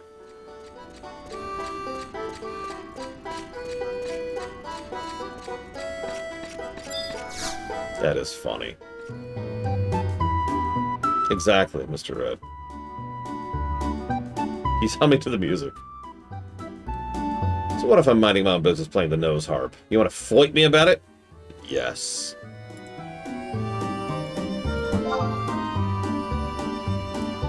Forget about it. I'm not going to let myself end up in another bushwhack in your pioneering conquest. You know why I'm so happy? Let's just say even someone like me who shovels bureaucratic manure all day has occasion to get excited. You know how everyone's worried about Arciella, right? Well, maybe you know this whopper's got some weight behind it. They say she was spirited away by a demonic varmint. What do you think? Could it be true? I distract him by humming. I thought I'd say this, but your humming's the most terrifying thing I've ever heard. It sounds like the wailing of the damned. Anyways, the important thing is the princess is as snug and a bug in a rug again. She's been moseying into our humble establishment quite often ever since she returned.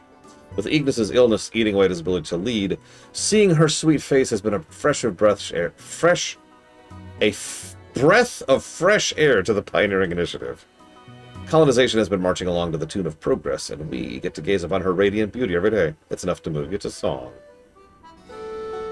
Exactly, Arspruce.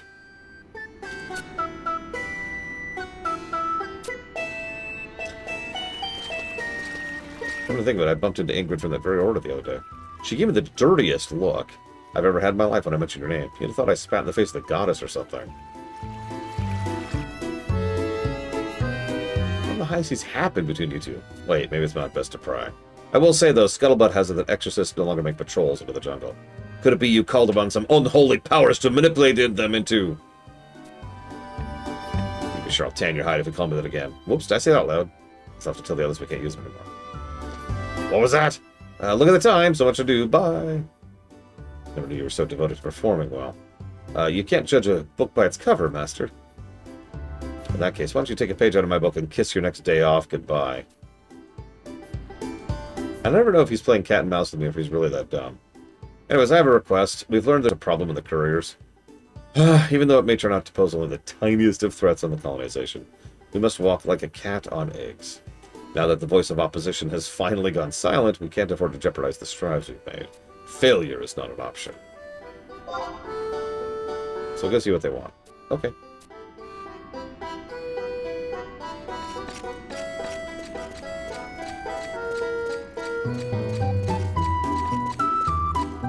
So is this a good time to mention I already bought all of that stuff, Blake Jafal? Like, literally all of it.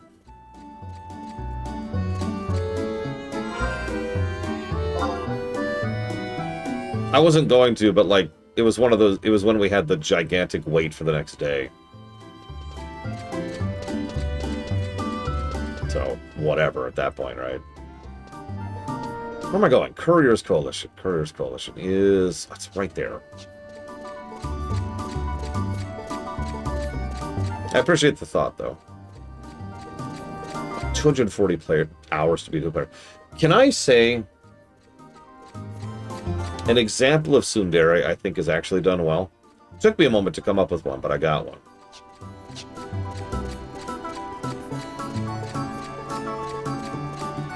It's not done perfectly. I don't want to overpraise, but I do think it's done well.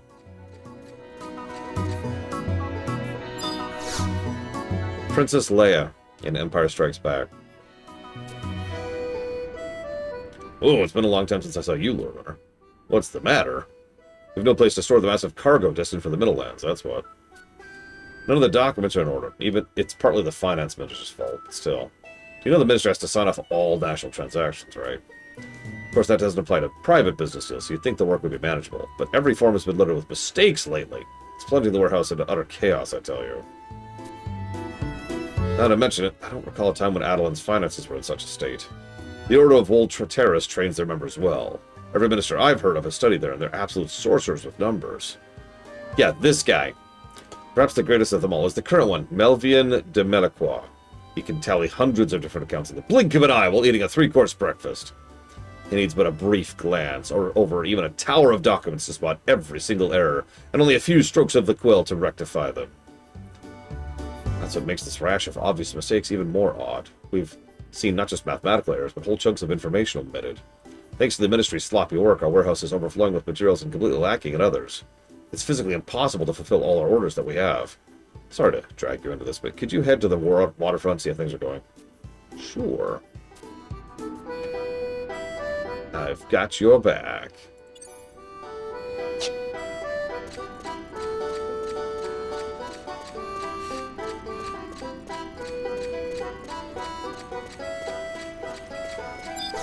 But the reason I use Princess Leia as an example is it's a good example of how to do tsundere where it's not their entire personality. There's plenty to Princess Leia that does not involve her relationship to Han.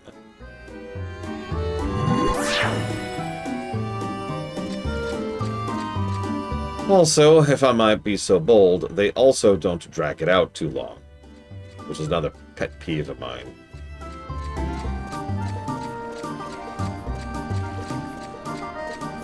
If Ross was here, I'd mention another example, but he's not.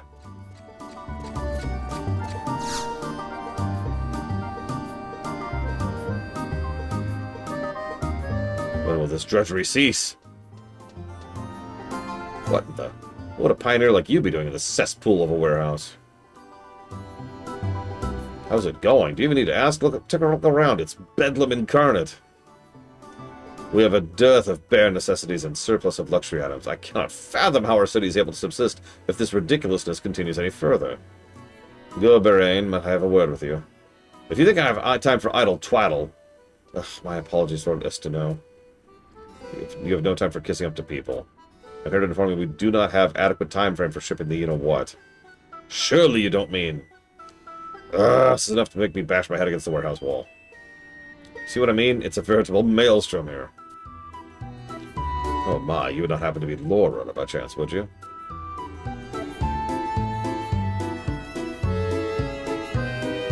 Have I heard of you? Of course I have. I would venture that there is nary a person in Castle Adel who has not heard your name. It echoes from the rafters whenever patrons and servants alike gather. What? This mealy-mouthed guy is that famous? Indeed he is. I assume that is thanks in part to how much trust Arciella places in him. Comes hardly a surprise, though, if his tales of his adventures in the Middlelands are to be believed. Whilst we're on the topic of introductions, allow me to make my own. My name is Estino, and I am an aide of Malacroix. Sir Melvin has been preoccupied with other tasks, so I've assumed his ministerial duties for the time being. And doing a terrible job of it. Well, I would argue that statement. Yes, I admit my capabilities pale in comparison to the minister's. In my defense, though, no one could review dozens of documents as simultaneously as he does. It is not hyperbolic in the least to suggest that he is the single biggest reason for our nation's mercantile success. I've barely slept a wink in the last fortnight, yet have come nowhere near to replicating his efficiency. Is that a land shiver?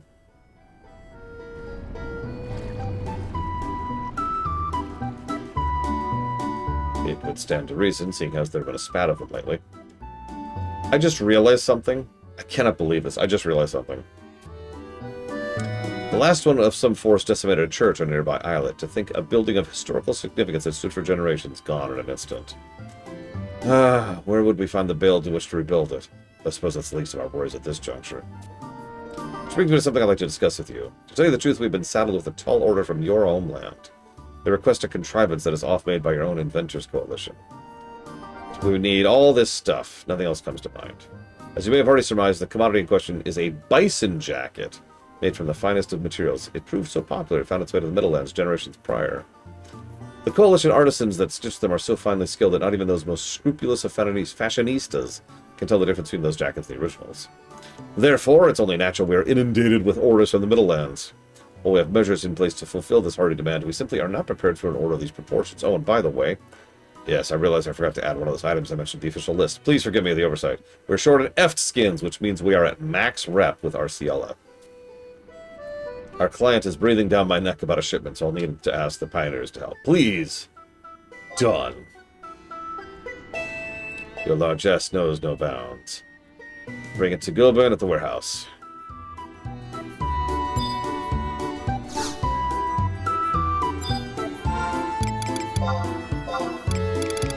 This is the most irritating thing to buy, too. Because there were no stacks, so I had to buy 5 individually.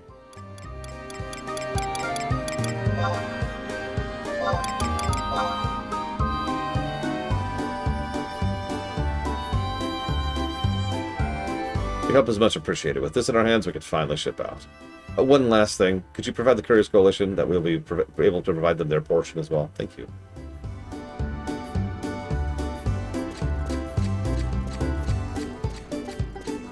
Yeah, there were only like 8 or so total when I checked, so...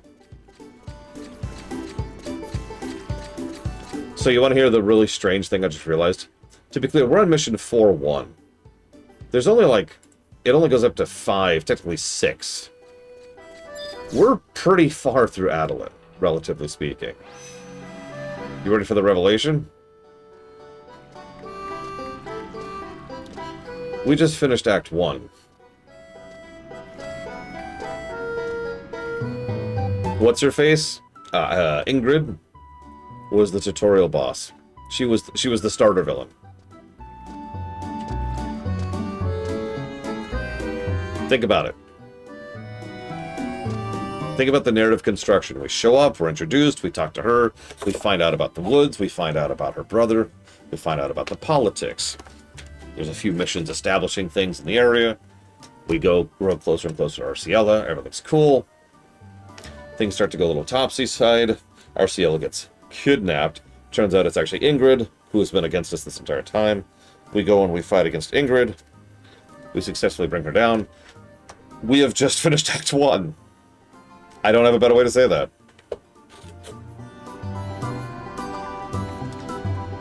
So, this ties into something I am aware of about this expansion, which I'm going to mostly keep quiet about for now.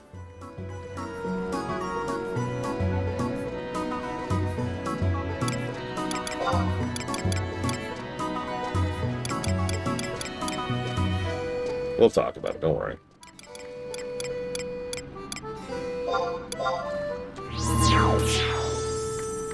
But yeah, if you ever played Lotro in the Bree Lands, she's the bandit boss.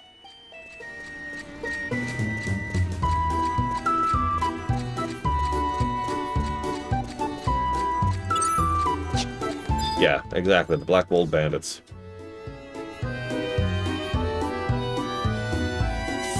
Sarah Oakart. One of the best characters in the parts of the game I played. Speak of the demon, if it isn't Lore Runner, we just received the allotment of goods you helped procure. I'm sure you've already been thanked, but allow me to do so too. Judging from what I gathered, the waterfront must have been a pandemonium. So this fiasco was due to the minister's miscalculations. That's right. Malacro's mind is sharper than a spear, and his passion for the colonization movement burns brighter than a wildfire. Someone as intelligent as he must see that any negative impact on trade with the Middlelands will adversely affect pioneering. Actually, yeah, Ifrit in ARR is another perfect example of that.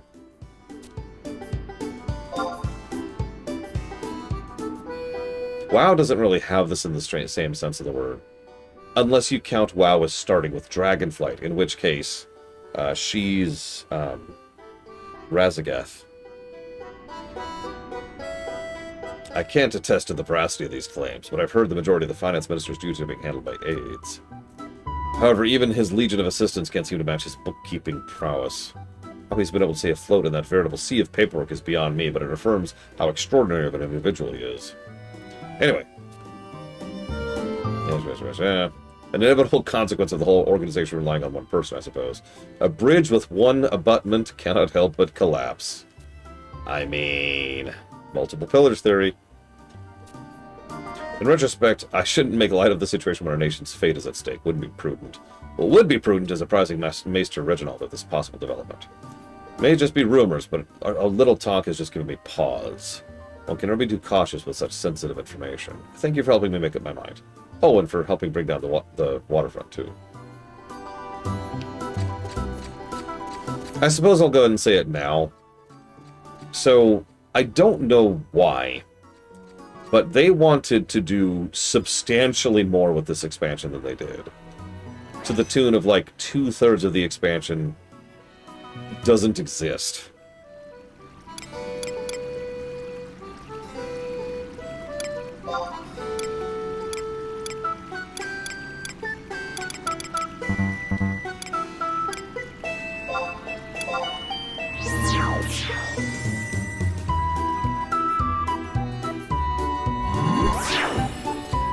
I mean, I have a few theories as to why, too. But I don't actually know why.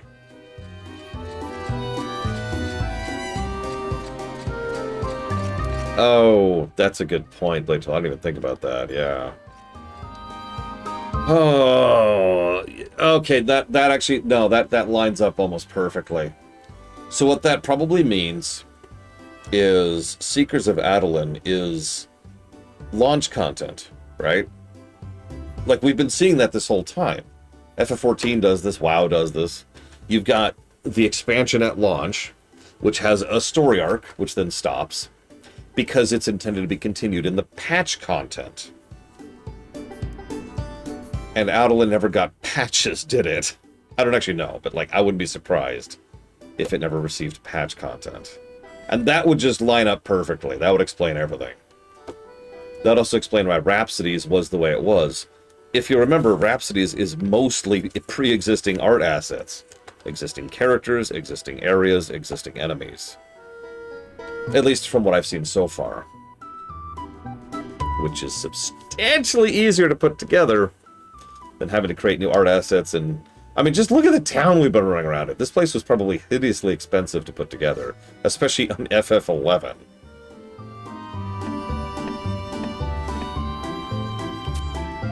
Anyways, moving on. So the finance ministry has nincompoops as big as ours, huh? Nobody's nincompoops are as big as yours. Lore Runner saved the day once again. I knew from the first moment I laid eyes on you, you were destined to become a walking legend. The more I listen to your caterwauling, the more I'm convinced you're doing nothing but never seen anything but a walking travesty. He's passionate about his job. He's definitely a different breed of cat. One that won't even scratch it when I tell him to do double his assignments. No. I always find his work improves when he has a fire under his tail. Anyways, I appreciate you.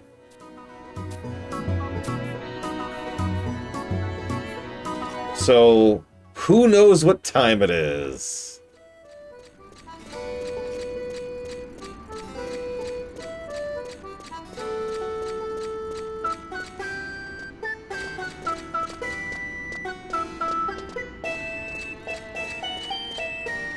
Oh, wow, played Cheval. Yeah, no, they ripcorded the hell out of that, didn't they? Now here's the real problem. In-game, it's 7. That means we've got like 40 minutes.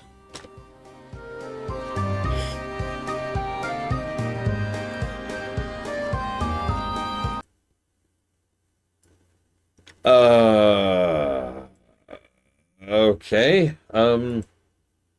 Well, hang on. Let me give a negative for that really quick. I'm almost tempted to, like, that's about my usual cutoff time. That is, oh my god. Hang on. Let me poke ahead. So we've got this quest, which is wait a day. I guess we could continue Rhapsody. It's not a terrible idea. I hate to cross-pollinate like that, but honestly, getting more FF11 done is kind of a beneficial thing at this point. Okay, so we're going to have to go to... Ha! You know what? Hang on. Let's go get a waypoint. Let's go get a waypoint right now. In the frozen north. It's in Khmer Drift. I'm looking for Biovac 3 specifically.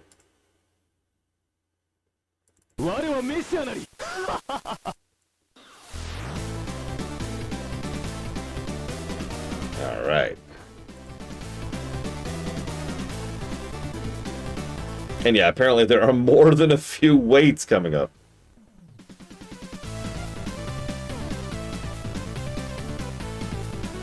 I was tempted to rewatch Rhapsodies off camera, because I honestly don't think it's going to convey much.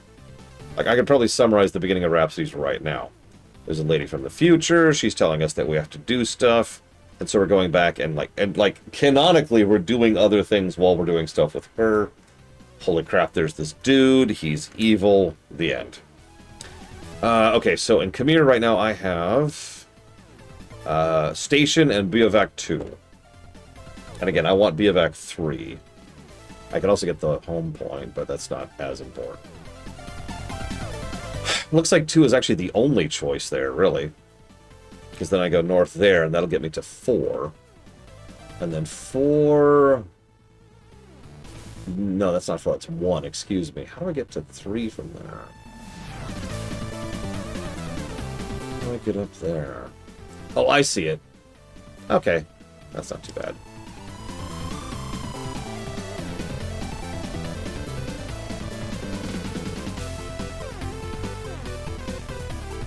Alright, you know what? Just for you, Mr. Red, this is the music for the Khmer Drifts.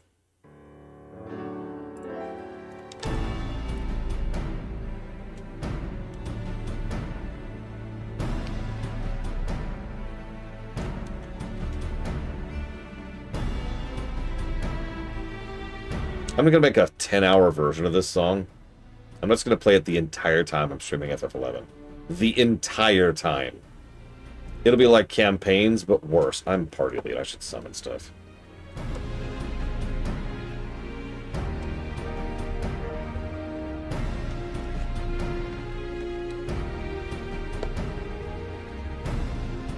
I could do worse, Reggie. You want to hear me do worse, Reggie?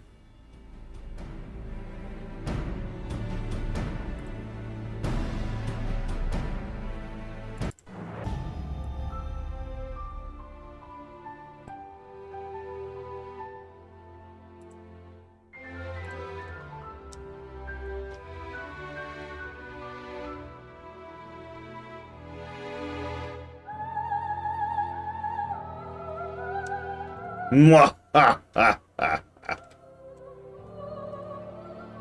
You know what really sucks is it is actually a really good song. Okay, so hang on, let me double check where we're going. Yep, okay. This way. Yeah, this is the traversal version of the song. The combat version of the song is much better. I mean, honestly, Arspruce, yeah. Wait, did Spain win? Woo! Go Spain! I mean, honestly, the moment Spain took down Mexico, that was my call there. Or no, not Mexico. France. Because France was the other big pick for winning, in my opinion.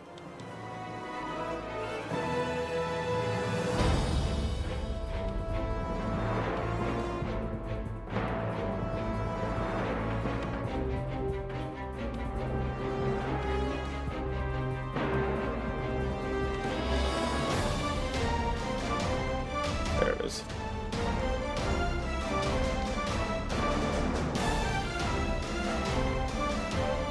Okay, so there's one.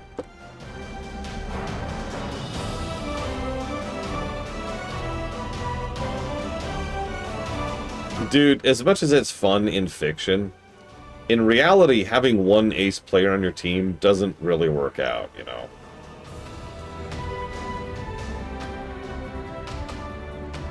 That's true for any... Oh, hello. So this is why I summoned all the dudes.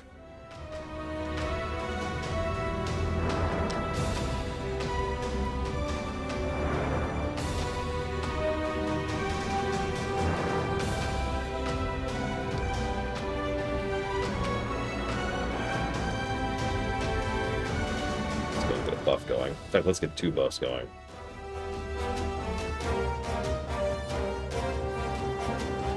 Really hate how the camera just does this whenever I'm fighting these things. And I cannot tilt it up further.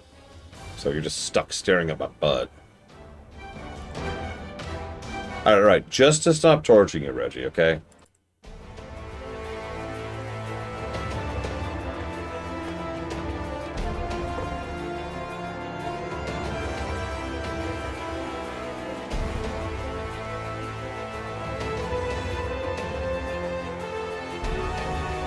I mean, yeah, exactly, Mad Overlord. Star players are people that you can point to and be like, yeah! Oh, I believe it, Reggie. I believe it.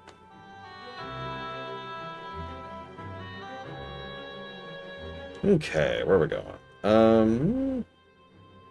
Looks like around to the north.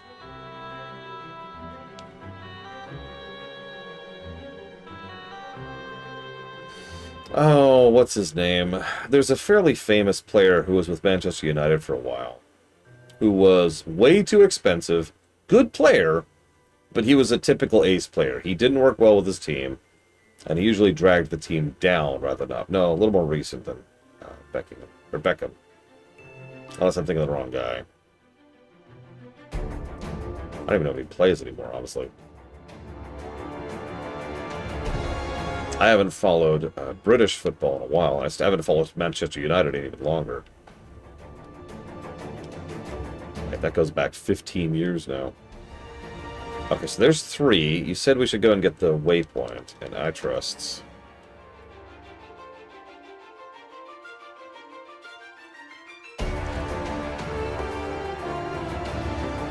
Yep, we all know Mr. Red's thoughts on football. For my football homeland!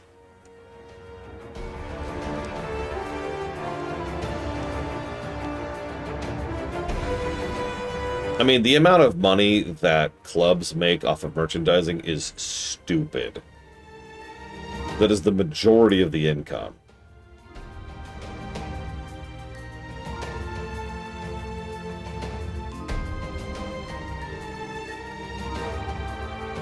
No, Mr. Red. Besides, I already know what FF6 video I'm doing. Rooney. I think that's him. Let me grab this really quick. Okay. Now, hang on. Let me double check something really quick. And I want to know this guy's name. Give me a second.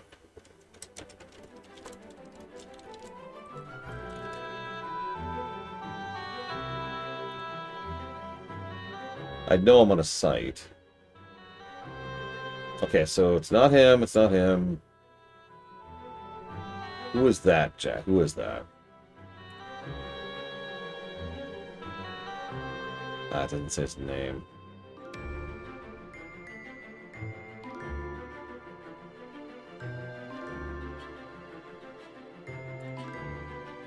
Oh, God, what's his name? I found several pictures of this guy. I can't think of his name. It is. It's Wayne Rooney. That is him. Okay. Wayne Rooney is actually the guy I was thinking of. Yeah, I happen to be following Manchester United when he, I think, came back. Which, eh.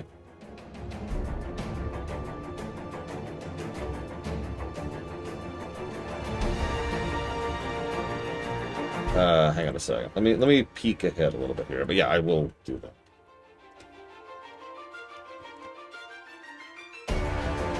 No, exactly, Trihexa. That's pretty much my point. Okay, so we're getting waypoint 4. Let's do this.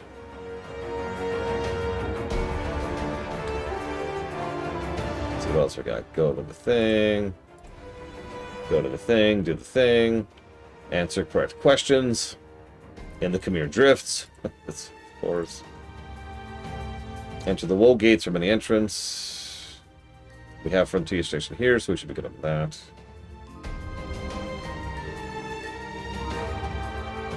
Whoop, whoop, whoop, whoop, whoop.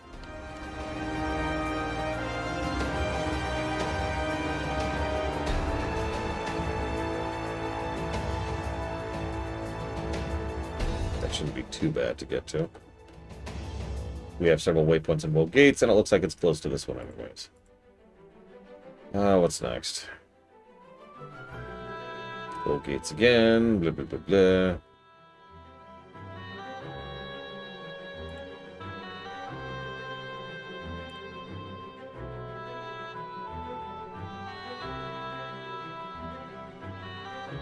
What's a WKR? Oh god, where am I? I'm completely in the wrong spot. Shoot. Hang on. Sorry. I am in completely the wrong spot. Sorry, I was reading the walkthrough more than looking at the game. That's my fault. But what's a WKR? A BK Chocobo combo. Choco combo? Chocombo. There we go. Burger King Chocombos.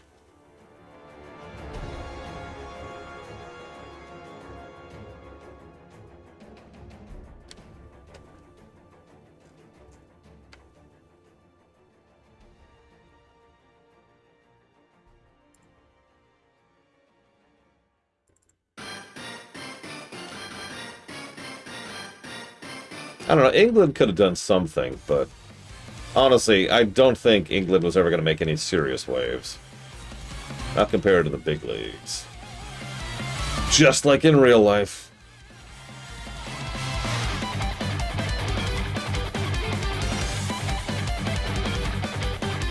Actually, that would be kind of legit, Gangbeak. Wait, hang on. I have a much better song, sorry.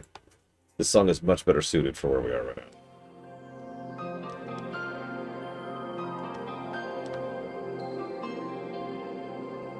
Now, Hungary! Whoa.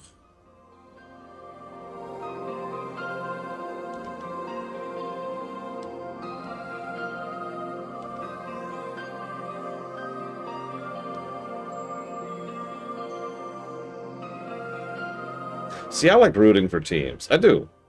In fact, I'm pretty sure most people like rooting for teams. I just don't care about the specific nationality of the team I'm rooting for, if that makes sense. Like, I haven't been rooting for the States team because, you know, I'm from the States. I've been rooting for Spain this whole time. Now, try to be shocked. I am not Spanish. I know. It's hard to believe. Yo no quiero Taco Bell.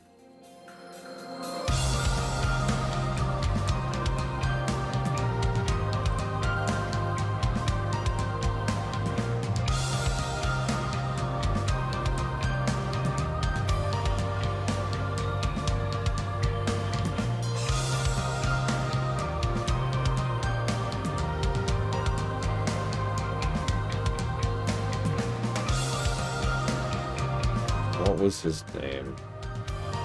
Does anyone here know American football at all? It's like right on the tip of my tongue. Back in the 90s, there was a really good player for the 49ers, excuse me. And he was a solid quarterback. He's another example of the star player thing I was mentioning earlier. Because they traded him away. So, the 49ers had a hell of a streak there. I don't remember the range. Montana. Joe Montana. They had a hell of a streak there and were just kind of crushing it every year. And they've never, to my knowledge, they've never been good since then. Anyways, I mentioned Joe Montana in particular because he was traded away. And by all accounts has sucked horribly ever since. There's a lot of people up here.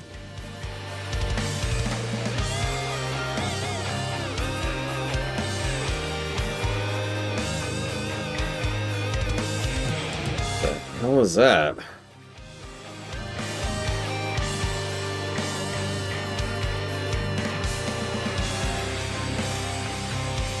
Whatever. Okay, so, blah,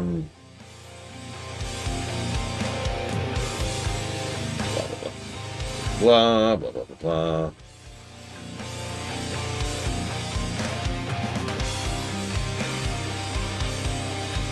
So, we apparently need to go get a pulverizing item.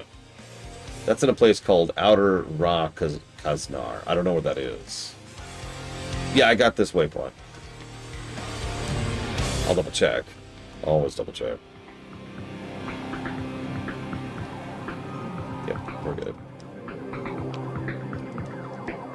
Oh yeah, it's right there. I see it. Well, let's try it.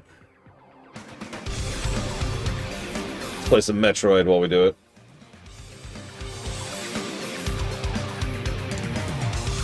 I mean, if we can't, at least we have the waypoint that's right friggity here.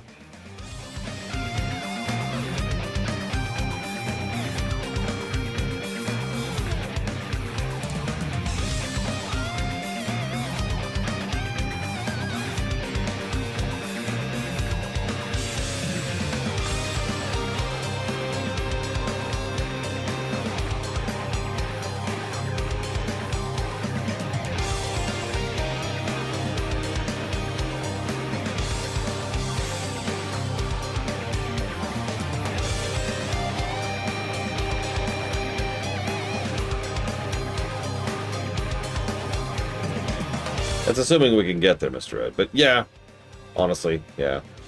It's not like I got anything else going on right now.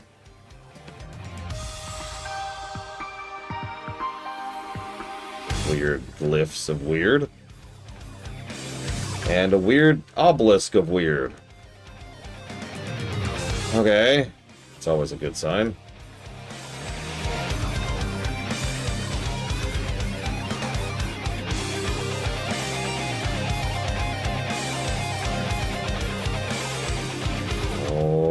Okay. I was actually thinking the same thing. Oh my god. Okay, hang on.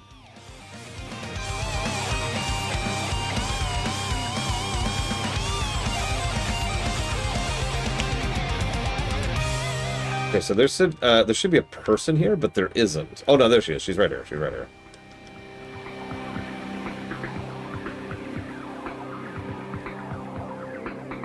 Okay. If these were just feral fiends, I'd say throw caution to the wind and cull them, but there's a greater presence guiding them.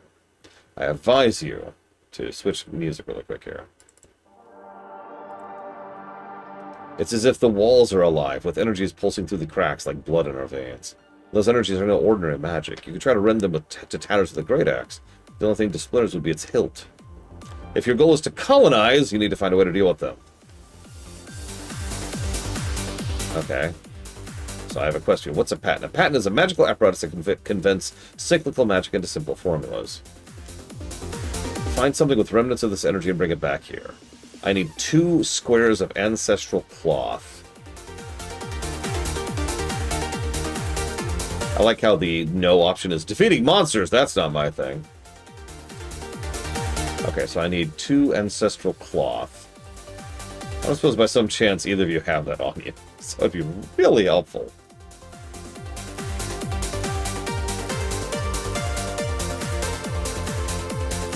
This is apparently the very last survival skill. K8. K8. Where's K8? K8. That's right up here.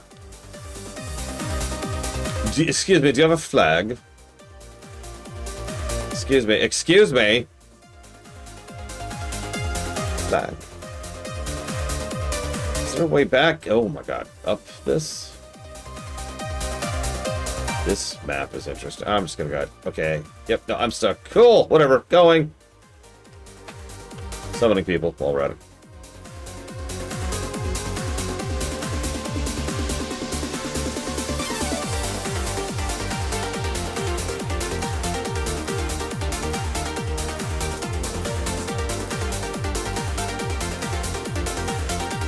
You're fine, Mr. Ed. You're a Dark Knight. Just start screaming about no parents and you'll be fine. Alright, where am I going? Is there a door up here? Is this a door? This is not a door. Maybe this is a door. Looks like I can get back up easily enough. But I kind of don't want to. No, I guess I do want to. Yeah, okay, we do actually have to go around. That sucks. Alright, whatever.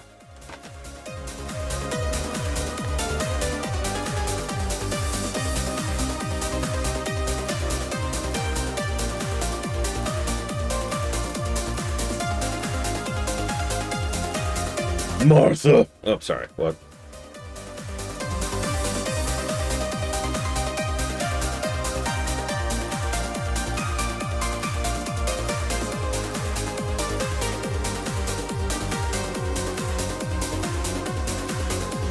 We're coming to you, Mr. Ed.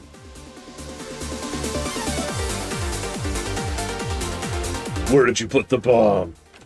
Where did you put the bomb?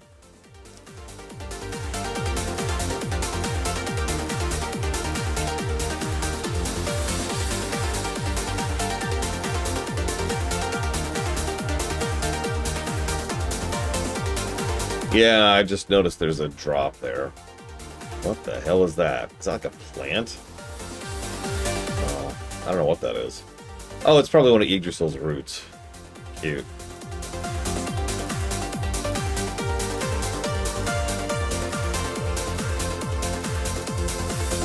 Okay, hey, enemies.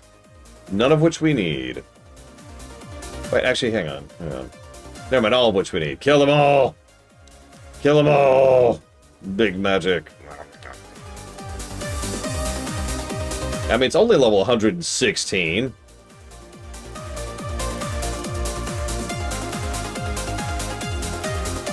So Alright, I brought the tank. And the other tank. Actually, it looks like Blade Javal's a monk right now. Hard to tell.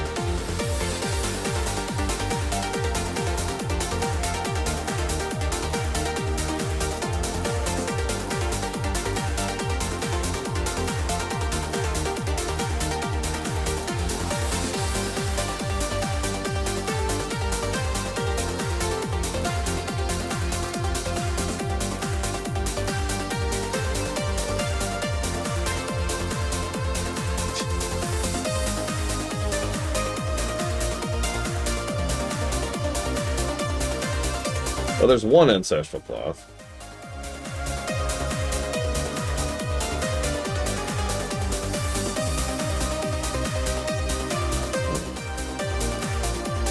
Rolling that.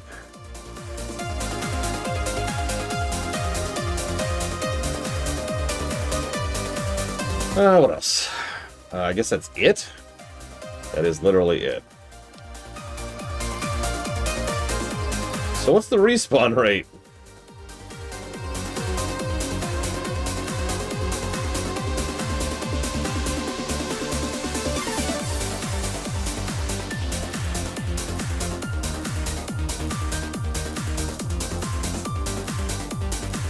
Damn it, Kenix Cow, you're the expert.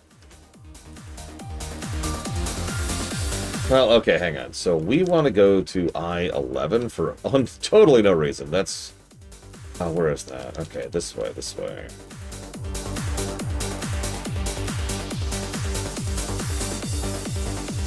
What? Yu-Gi-Oh! Yu-Gi-Oh! I spit upon Yu-Gi-Oh! No, I have no real exposure to Yu-Gi-Oh! Probably not Blade Javal, but it's not like we got anything else going on right now. We're really into exploration land at this point. It's like, whatever. What are you doing? So these are undulatings, which I do not want, interesting enough.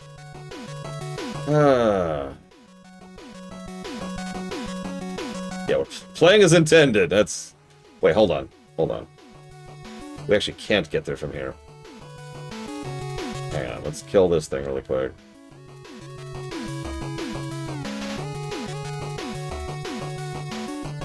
I have played MTG. I have not played anything. Oh, well, that's not true. I've played Star Trek, Star Wars, and MTG. All right, hang on. Let me reread this map for just a sec, because I just noticed something. So give me a second.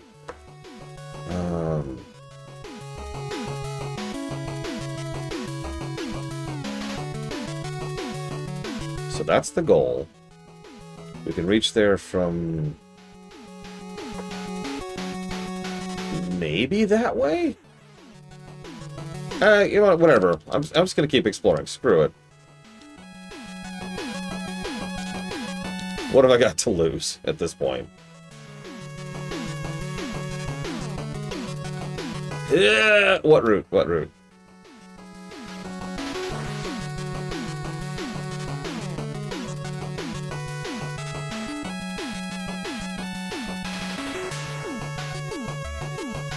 Oh no. Blade Javal's turning into Tataru. We're gonna have to put him down for his own good.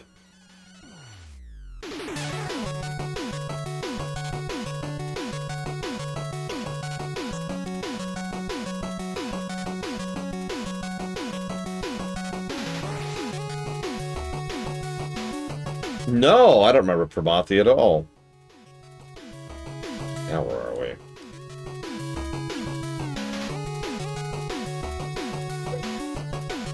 Oh god, no, Mr. Red. No, no, no, don't do this, don't do this.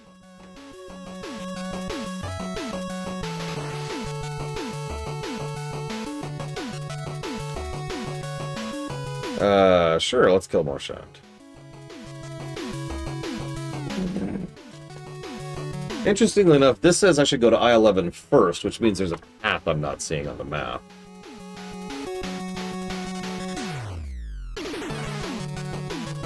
Hello? There's also a barrier I can't destroy.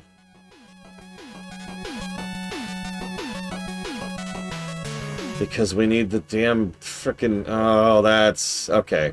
So if what you told me is true, we should not aggro that. Because I can't do that yet. Maybe you can? But I can't. I don't know if that would count, or if I'd be locked out of doing these for a while. I don't know how that works.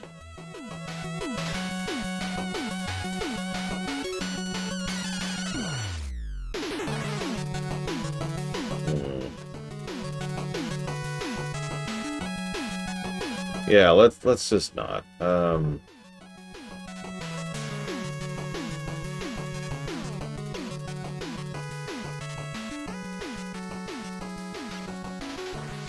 get stuck on a literal rock.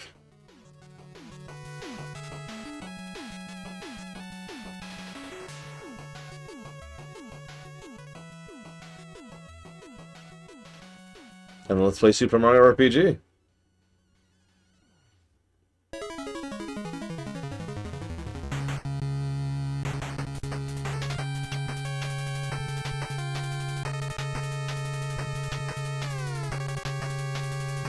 Hang on. Do me a favor. I want to see something, for real.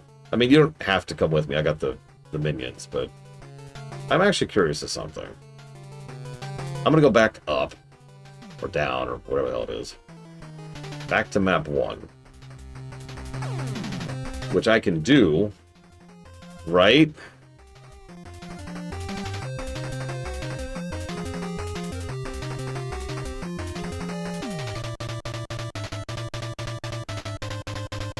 Okay. That's a problem.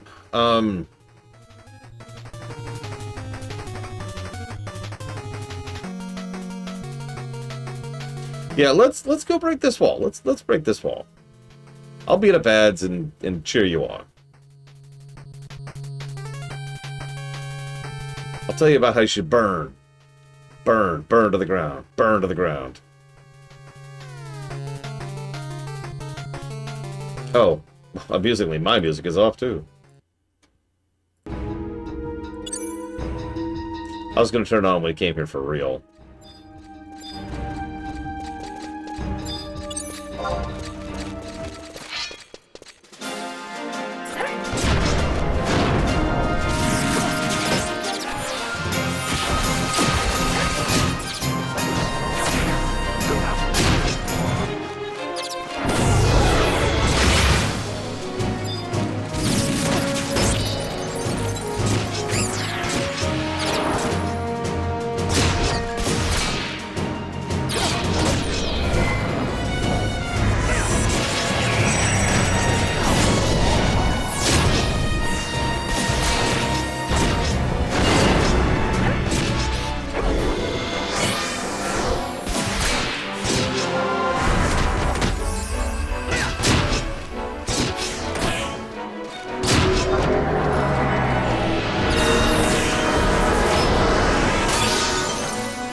My favorite thing is when you disengage with an enemy you're currently engaged with because of the wonkiness of the combat.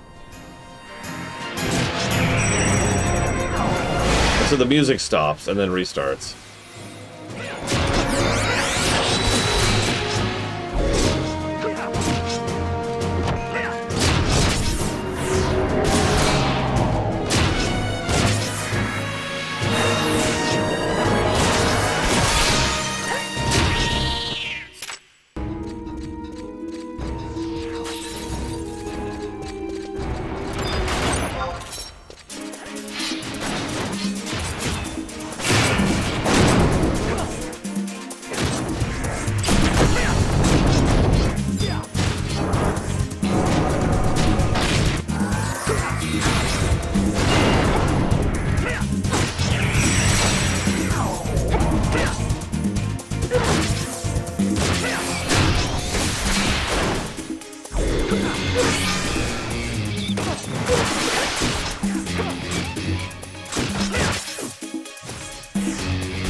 I got this, guys.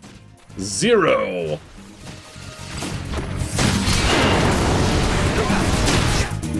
Although it actually looks like the minions are helping, so never mind. That's funny.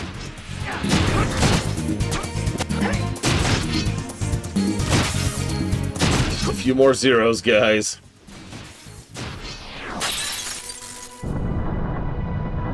Oh, are they also doing 0? Oh. Okay, so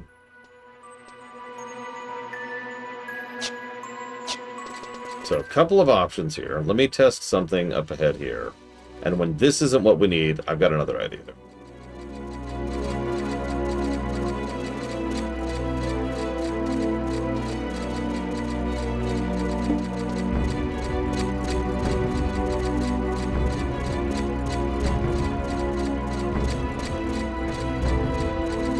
Okay, can I go up?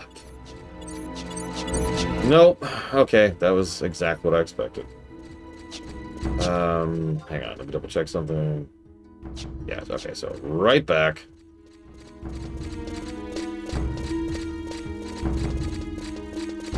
Where are you at, Lightfall?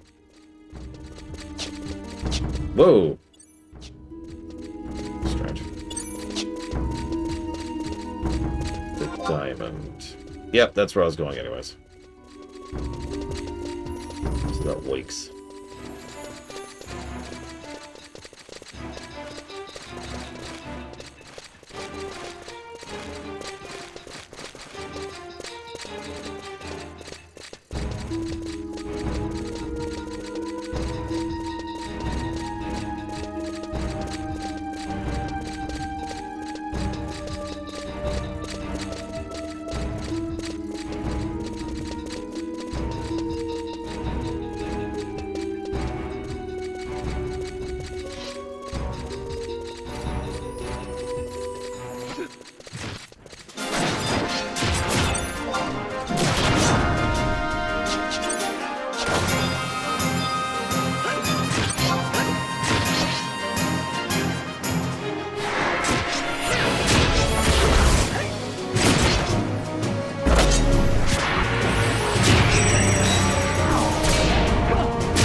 I misread that for a second. I thought it said, you find a revival tree root in the shunned hexer.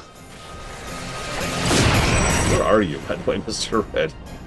I've completely lost you.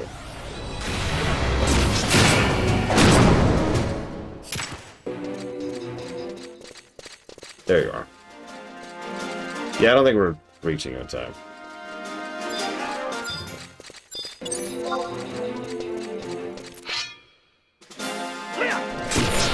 We avenged you!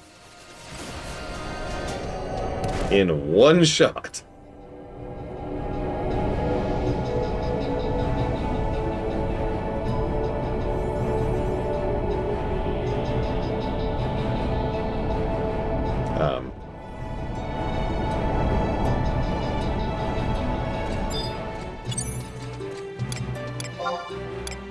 I've got your back, Mr. Red.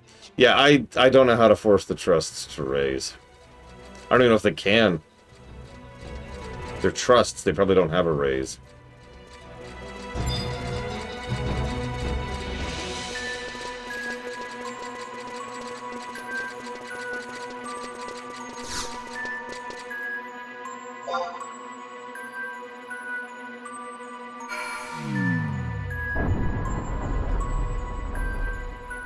Let me pull up a map here really quick.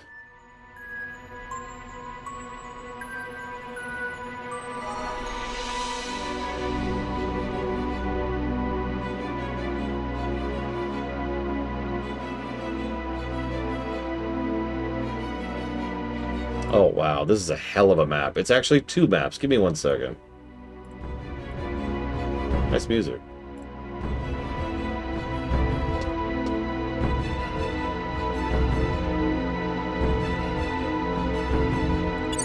Okay, yeah, this is actually the correct way, believe it or not. I'm not joking. This is the correct path.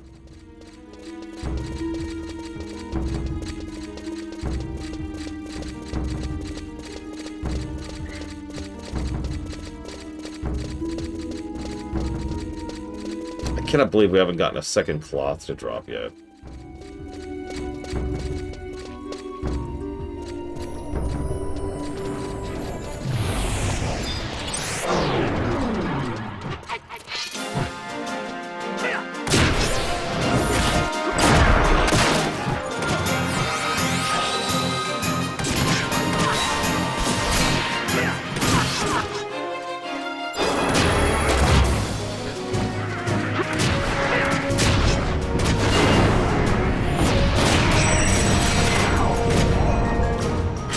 Yeah, this zone might be one of our first zones in Seekers in Adeline that actually gets a negative, because this...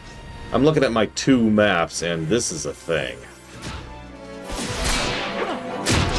I've just been slowly perusing these to try and understand what it wants from us, and, yeah, I'm gonna stealth.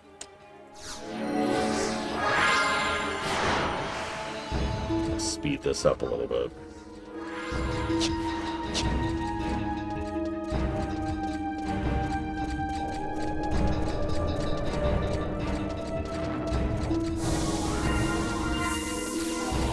Yeah, very samey corridors. The brickwork's honestly pretty boring. Music's nice. It's definitely got a different vibe. Again, very Dawn Trail. If you know, you know.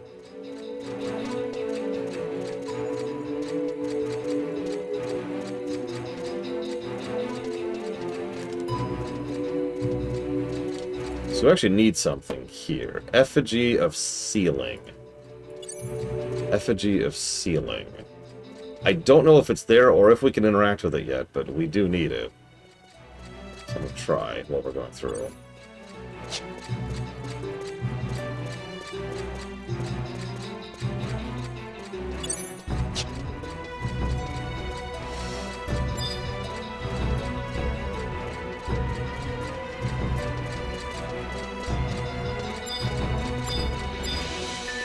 So there's the Effigy of Sealing. Let's see what happens. Whoop.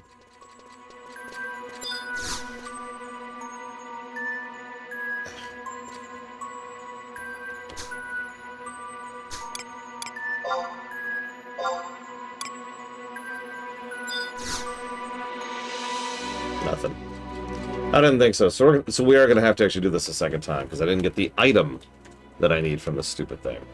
Based on that alone, this probably isn't worth continuing. Now, getting access to the ability to break down the things is useful.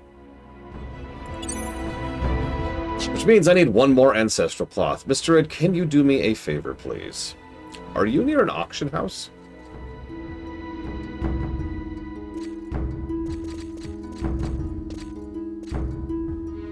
Let me see something. So we're here. I suppose it's pointless to ask you this. I'm sorry. I apologize. I have to hearth anyways. There's no quick way out of here.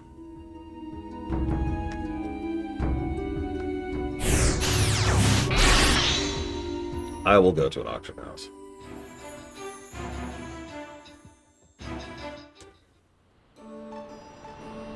Where the hell's an auction house? Sandoria South, I guess. Yeah, it's finally a new day, by the way. I'm still gonna go ahead and see if I can get this stupid thing really quick.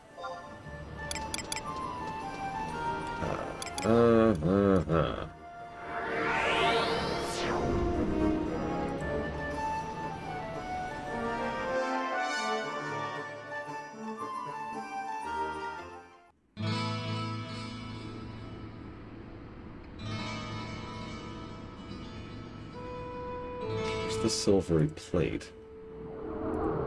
Whatever, I'll deal with that later. Uh, silver plate, silver plate.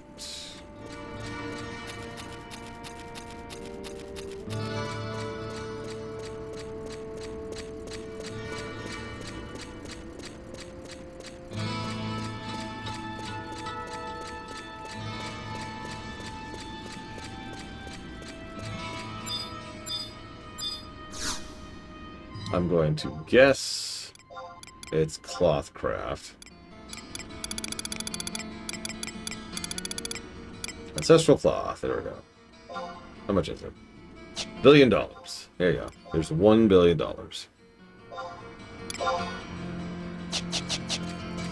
Okay, so now...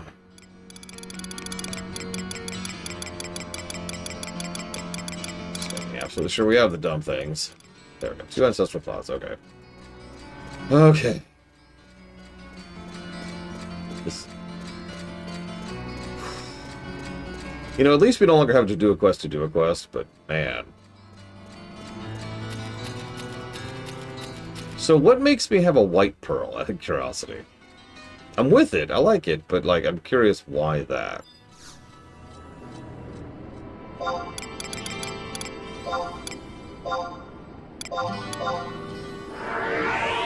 We have a link pearl?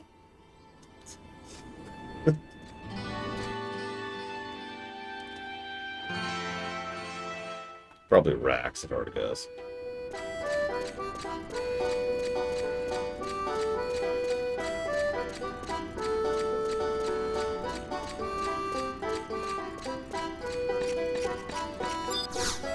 Okay, so it's been 40 goddamn minutes.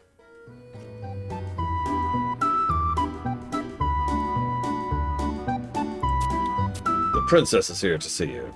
I had a hunch I'd find you here after a freaking day! But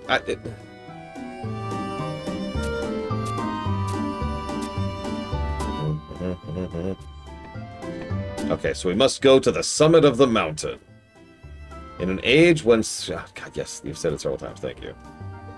If we're to believe in them, the dragon that resides there is probably the key to quelling the strange plague afflicting our continent.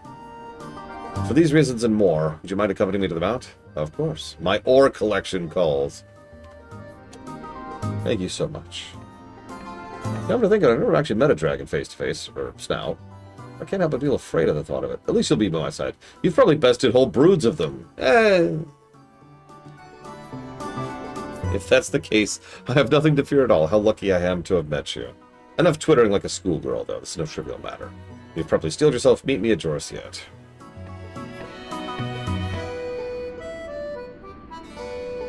No, I never once thought about stopping Arcelia. Why? Despite her claims of being scared, I'm confident she's as tough as any dragon. Besides, she's already been to the jungle several times, right?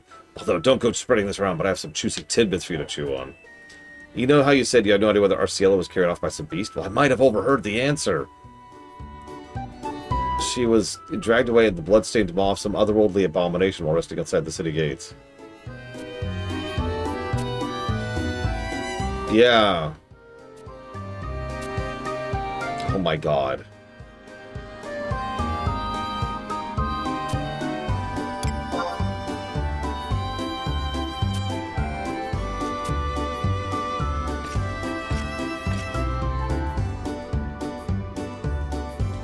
So she was forbidden from going back into the jungle, so she registered herself as a pioneer. And now she has official permission to go out to the jungle.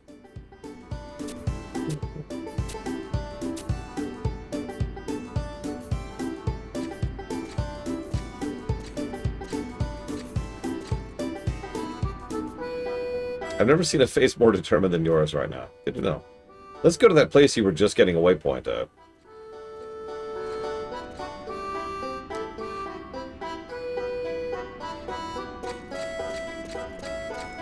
Well, I've got good news. We did bother to get those waypoints. So, Biavac 3. No, no, no, no, no. No, there we go. I hate these stupid things. Why is the default option cancel?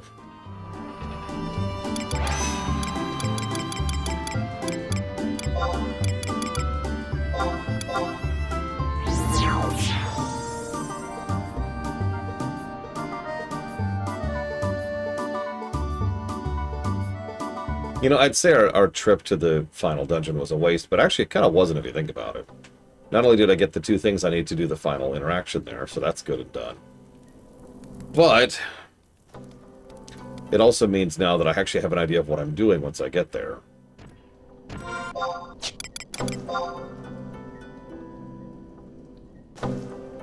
That's always nice. Yeah, I know the route. I know that I need a silvery plate while I'm going up. I know I need to get 11 various things on my way up, and I know the general route of which I'm going. I also know that stuff in there is real, and I can stealth my way through it. We have scouted. And Mr. Red died! I mean, honestly, I consider that whole situation to just be win-win.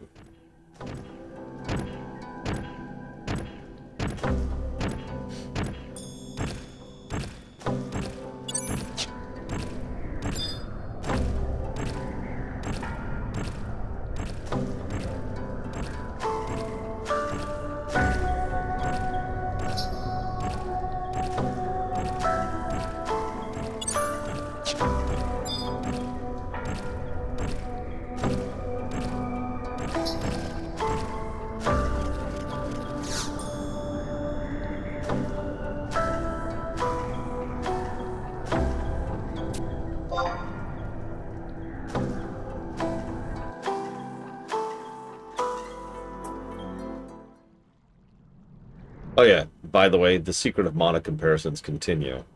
Tell me the zone we were in didn't just look like a lower quality version of the Mana Fortress.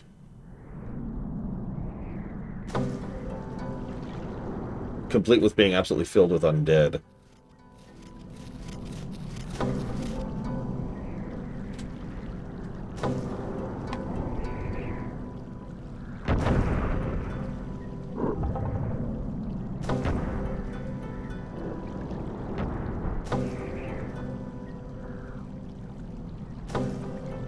Be gone from here. You frail mortals should have thought twice before ascending this peak.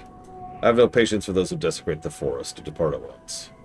If you do not have no choice but to swing the radiant hammer of vengeance upon your meager frames. Wait, Your Eminence, before you judge us, I would like you to take a look at this. That blade. Lorna, can you show him proof of your bond of the forest?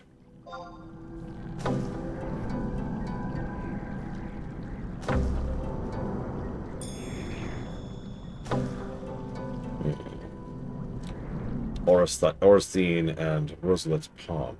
You mean to tell me you are not like the rest of those pillagers, but staunch believers in August and his desire to preserve the forest? You refer to the Founder King by his first name, so you know him personally. But he lived centuries upon centuries ago. You can't possibly be... Of course I knew him. I am Sajaka. Okay. Not only did I know the first Adeline King, I swore allegiance to it. Was it centuries ago? Millennium? Time flows for many things, but Sajaka it touches not. Seas change, lands change. Even should the stars fade from existence, the covenant made with August shall not break. In my eyes, the lives of your kind are as delicate and transient as bubbles in a stream. Moments of glory, blah, blah, blah. I'm super old. Inconsequential, insignificant, insubstantial is how I came to conceive of your people. August has been the only exception. His aura shined brighter than my refulgent scales, and his resolve was strong enough to wrest me from the realm of shadows. That is not the lone justification of why my memory of him will persist till the end of time, but it's an important one. And what of you, spindly late foal? Does the respect for the king you claim to harbor within that minuscule bosom of yours amount to even a drop in the sea compared to what I showed him when he was alive? Hopefully you can at least answer this simple question. As a preface, you are unaware of the 7 guardians that protect the old book in Hinterland, are you not? Yeah, the Napuls. Is that the ephemeral sobriet they have been given by your kind? Very well. I shall not waste breath explaining the rest. However, there's one guardian who fought alongside August, a worthy tiger whose fur shone in illustrious gold. Nami Tirkulum. I recall reading about him throughout my trip to the library. What was the title of the book, though? Ah, His Majesty and the Golden Beast, that's it. Ah, books. An inconvenient form of immortality, but perhaps the best your ephemeral kind can hope for. If you're truly learned, you should have no qualms about a simple test. Where do they meet in combat? What do we do? I don't remember at all. I've got an idea. It's a trick question. This droid makes no mention of where they fought. Confidence conceals ignorance, only when the other part is ignorant as well, you misguided fool. In the end, you care as little for August as I care for dissemblers. The one who saved me from that place where even the faintest hint of light is swallowed whole. Nestlings such as you could never hope to fathom his greatness. I was foolish to believe otherwise. I will not stand for this a moment longer. I know not why you trespassed upon this land, and I no longer care. There's nothing left to discuss, for you have proven beyond a doubt that you are incapable of understanding August's will. Remove yourself from my presence. This conversation left me wary of both speaking with mortals and with life itself. Asshole. Okay, so, that's right. We're going all the way back to town to go to the library, so we can come all the way back here and answer a quiz.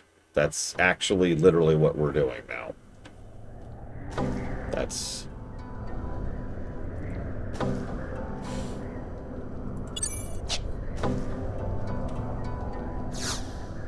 Yeah, no, that is very FF14.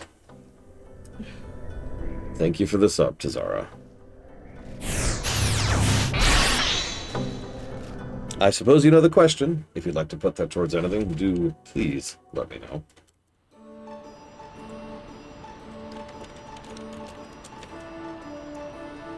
Oh no, that dragon would totally be your racist grandpa. Ah, dealer's choice it is.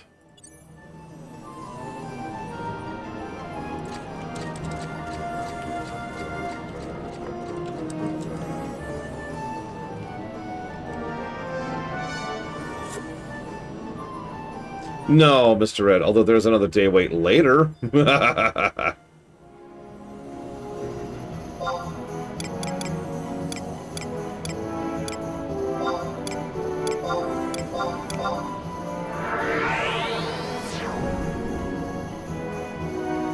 Still having a couple issues, Braven?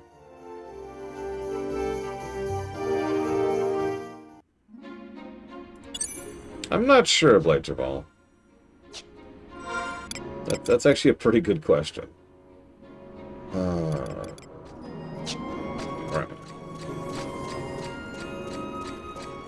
Honestly, losing that 40 minutes kind of sucked. We put it to good effect, but damn it, that sucked. That threw my intended schedule pretty hard.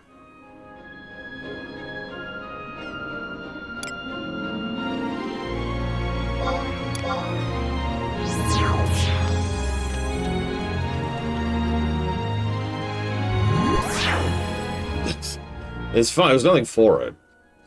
We actually were really doing well on time and managing the day waits. But 3 in a row mathematically guarantees that we're going to have a wait. And that's what we had. I shouldn't say 3 in a row, but 3 very close to each other. There was just no way we could line that up correctly. You could only line up 2 of those waits correctly.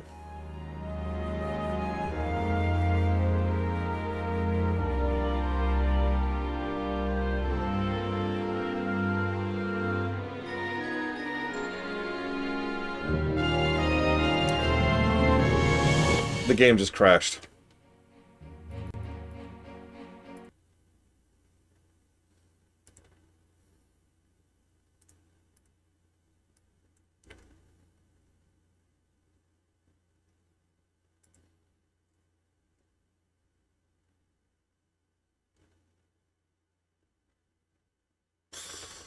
So I'm going to keep pushing because there's a boss coming up. It's actually not that far from here. And I would kind of like to do that while I still have people to help me, because I have this strong suspicion, since tomorrow is a Monday, I will not have help tomorrow. So let's go ahead and push to that.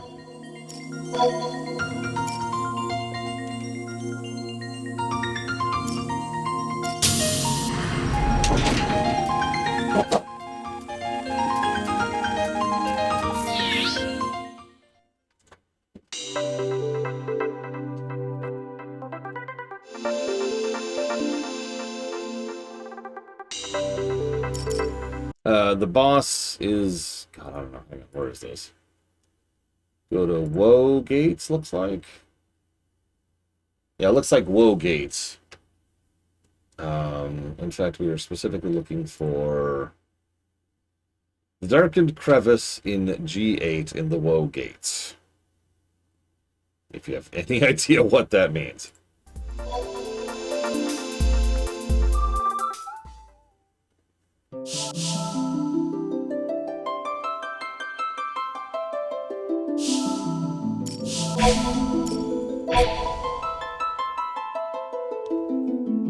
Or that, Bladefall. Like, you get the point, though. I'm just giving you my itinerary.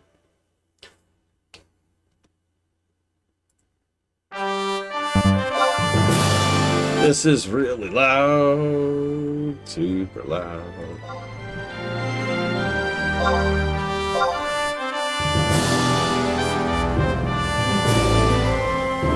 You're all awake now, right?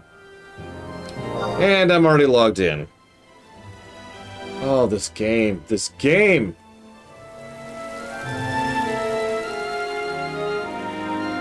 Let's see, how far are we from the next day wait? Let's look that up. So we're on 422. Let's scooch forward a little bit more. 4-3 is the boss I just mentioned.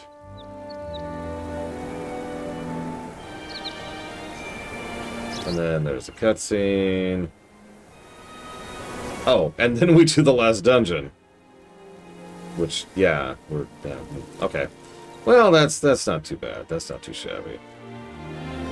There's a cutscene, then there's another cutscene. Another cutscene, then there's another cutscene.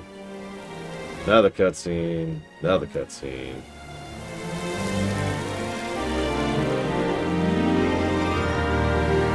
Another cutscene.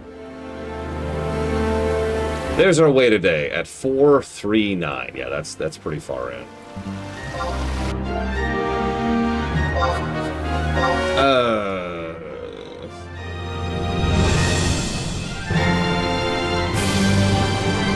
I can't picture any of them in my head right now, Mr. Ed. But since I can't log in yet, let's listen to them.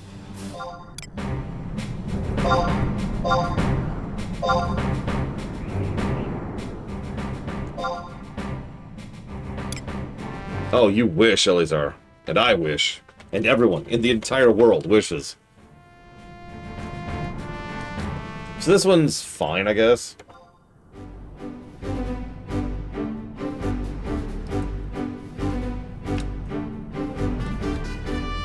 That's the adventure-y one.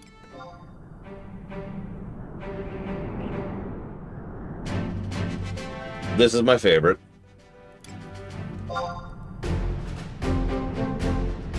I didn't like this one. This is the one we're on, which I don't like. And this is... This one is pretty decent. So this one and this one, whatever this one is.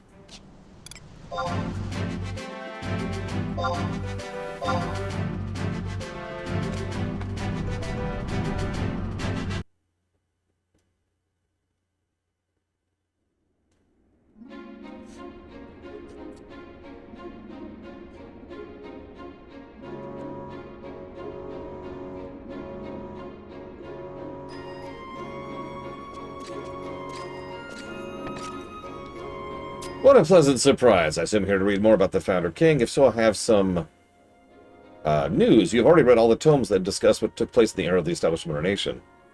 Is that so? Do you know what to do? If there's no books left to read, how do we answer the dragon's question? Pardon my ignorance. I forgot about the existence of a certain section. A certain section? Verily, warily. Allow me to educate you on an oft-overlooked part of our institution. But first, allow me to introduce myself. My name is Oshasha. I'm the conservator of this library. We have a severe dearth of patrons with an interest in the continent's ancient history, so it took me exceptionally long time to recall we have closed stacks as well. Closed stacks? Yes, Metal Gear. Keep up. As of now, you've only been reading books available to the general public. In other words, you've not laid a finger on the pages of the concealed works. Sorry if I'm getting ahead of myself. Andriana here is more eloquent Taru than I am. Let her explain. Of course, ma'am, this is blatant abuse of your power. Time sure flies when you're having fun. I simply must get back to my research, so I'll be ready for the next symposium. Good luck, bye.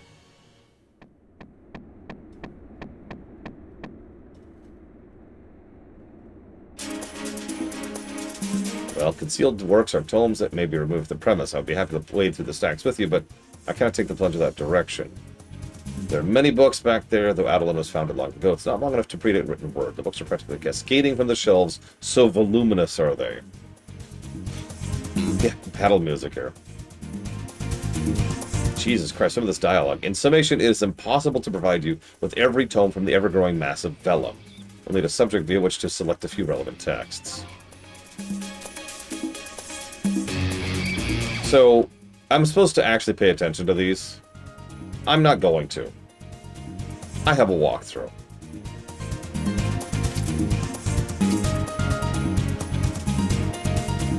Also, I believe this is the scene Valerian insists gets positive.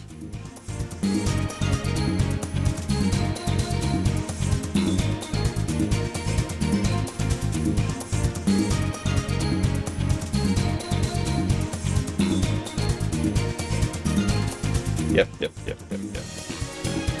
Yeah, because of the stepladder.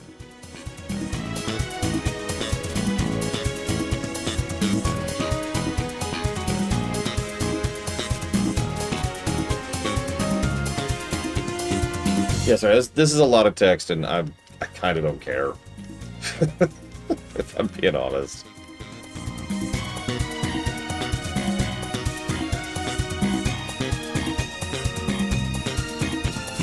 Yeah, it's all backstory stuff, and that's neat, but moving on. This is her learning that the ancient tiger is related to the one that we just interacted with. Illustrating that we actually already knew that. I like how she mentions how there's tons and tons and tons of books. And yet, each time she brings out a single book,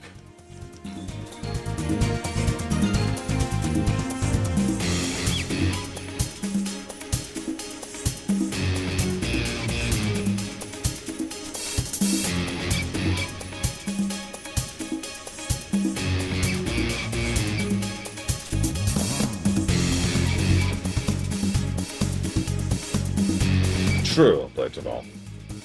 It's also a very video gamey thing, so I don't mind. It's just kind of funny to think about. Like, imagine going to a library and being like, I would like to learn about World War II, and they bring out a book. Here you go!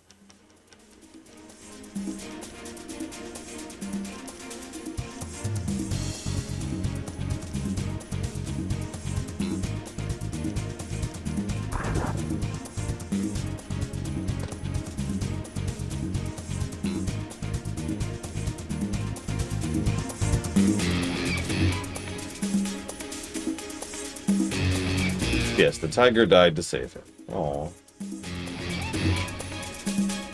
There's a page ripped out. The Dark Minions and the Cimmerian Adherents.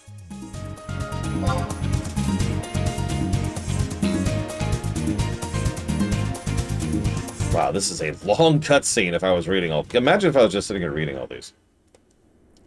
So the death was sent to Maven. Maven is not here, again, very sus, but his companion, who we've already talked about, has brought us the book. Skip past the table of contents and on to the real text.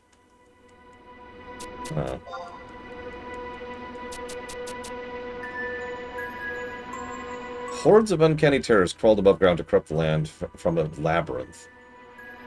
A serpentine labyrinth. By this time, the king's ranks had thinned and by the droves of aberrations, and had already fallen to the hero's blades. However, that did not the least to shorten his strides into this den of iniquity. And yeah, this is where we were. This is the dungeon we were just at. Each footfall oh my god! Each footfall they took resounded with booming determination to prevent this Caliginius menace from ever resurfacing. And yet, with the exception of one subordinate, the steps of every person who made the descent with King August were silenced within that abysmal mausoleum. Yeah, that's the gate we walked into, and the music of the dungeon in question. The lone person to survive was Moromir, the king's general and tamer of beasts. Beast tamer class confirmed! He emerged from the chaos with the golden tigers next of kin and no one else. With the Founder King nowhere to be seen, and most of Moromar's accounts lost to the slow tick of time, all we can do is conjecture about the King's fate. That conjecture sadly can only be based on a few curt words his general spoke of the terrible incident. From them we can conclude the August King expended his life inside the bowels of the Serpentine Labyrinth, clashing with...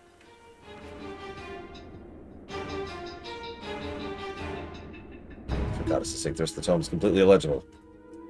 The battle was a spectacle of atrocious beauty, with hacked limbs and ruptured veins, decorating every winding corridor of the subterranean maze. Explorer after explorer in the King's retinue was struck down, but not before they could drag regiments of oppressors to the grave with them. King August himself used himself as a shield to allow more and more time in which to return soilside. With little no room to error and even less for respite, the monarch's chances of climbing back up were lamentably slim. I wonder if all the undead we fought down there are the leftovers of his expedition. Mortimer hurried back, with the King's cherished blade swinging from his side and a message from the sovereign to his lips. No more shall we colonize the hinterland. With that he passed the sword to his callow prince and princesses and promptly departed. Fourth the scene. Yes, thank you. His orders fulfilled, he vanished from sight, never to be seen again. Even after his disappearance, tales of his and his feline's companions' efforts to preserve the forest waft above the heads of the citizens throughout Adolin's bifurcated districts to this very day. So King August never did make it above ground. And his grave in Rall of Waterways is nothing but a memorial.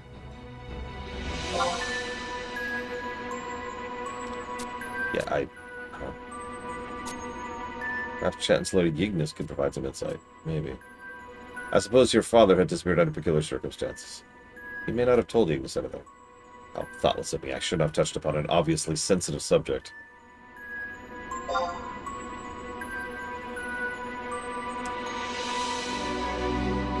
It could be. No joke, my left eye has been twitching so commonly. You might notice every now and then I do what I'm doing right now, where I just close my eyes and rest when I know I can for a few seconds, which calms down the twitching. It is very specifically FF11. I don't know what it is about FF11. WoW doesn't do this to me. I know this because I play WoW every night. ESO doesn't do this to me either. I don't know what it is. It never occurred to me building a grave beneath a city amongst a series of canals was odd, but thinking over, why not erect a monument in one of the plazas where everyone could see it? Anyway, we've done our job. I feel like I have more questions now when we first come in, but this should be enough to appease that surly serpent. Could be, I don't know. Oh hey, we're back to 60 FPS, which is funny because we haven't been for a while.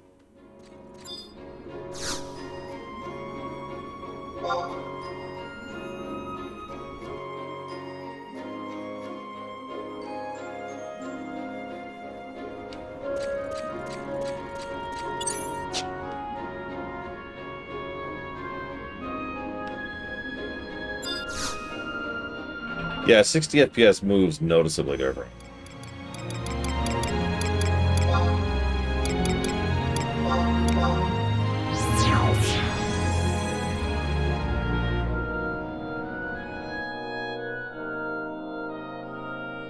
It could also just be the low textures. Low textures have always strained my eyes. Oh, by the way, I could... Ah, never mind. Ignore me.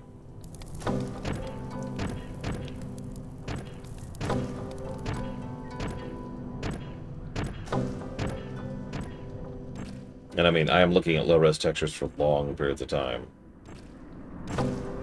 Which would make sense if ESO and WoW both don't give me that issue. Neither of them have these low resolution of textures. I'm going the wrong way.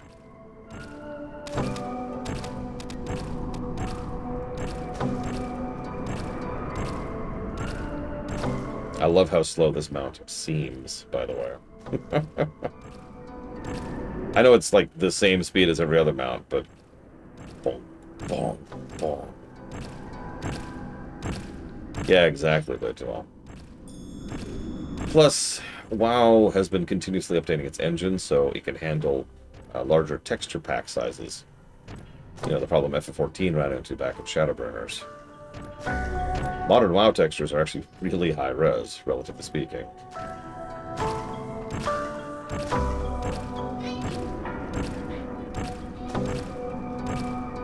Exactly, close as hell.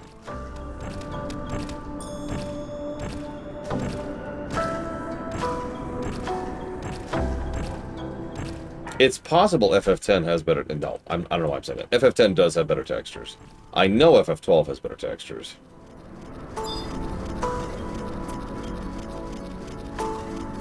Yeah, I've gotten into the habit of not using any cosmetic in WoW. Previous to... honestly, about Dragonflight at this point. The resolution size of the textures is just noticeable nowadays.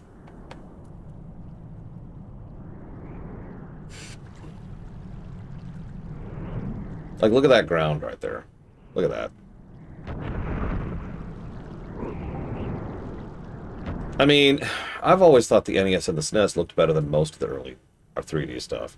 And the texture thing is exactly one of the reasons why.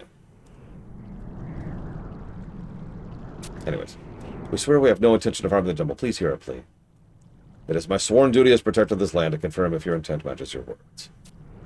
I'm going to put forth a test, but anger me further and your life is forfeit. Make light of this trial and I will grind your skulls between my teeth and suck the marrow from your bones. Okay. We shall not. How unexpected, the boy is putting on airs. Yet pride comes before the fall. Let us hope the fire in your eyes does not become unquenched by the avalanche of failure. And an avalanche it should be if you make even one misstep. So the first answer is Yorsha Wheel. The truth is never a low-hanging fruit free for all to pluck. It comes only to those willing to snatch it from the heavens. Though I did bear witness to the truth, Cheroklan and August incessantly regaled me with their last detail. I can resort the story by heart. Beyond doubt, the two struggled valiantly, with August staring straight into the abyss and dragging forth victory from its gaping maw. Turkowan thus chose to serve the fabled one, learning to love him as much as I did. Second test. Turkuln's cub was entrusted one of August's most trusted generals. I assume you came across this fact in your studies. Who was this man? Moramar. Yes, that's correct. A powerful individual indeed, though his star did not shine as brightly as his lord's. August's 11 generals were the only men and women ever to move my heart. That remains true to this day. Final question. When all seemed lost, the king made his last stand. What was it he fought tooth and claw? The Serpentine Labyrinth. Young one, you have prepared well for this encounter. I recognize you adheritors to August's will. I will grant you one brief audience. I was glad to have you by my side. I don't know what I would have done. It's okay, I could have killed him if he got ornery. There are limits to that which man has recorded in his annals, but as I said before, truth is a fruit only found by the intellectually ravenous. You know the details hidden from our eyes and ears? Beyond doubt. You mentioned it was August, the Founder King, who released you. Your memory is sharp as a fresh blade. What about you, son of man? Do you recall this tale? Yeah. I had taken you both for fools, but now I see you are worthy. Yes, that tale is another in a series of truths. I am not of old book in origin. The time is not right for me to explain this story in its entirety, but suffice to say, I was long chained down in a terrible domain. It was the king who released me from my prison. Never again will I return there, nor will they. Who is they?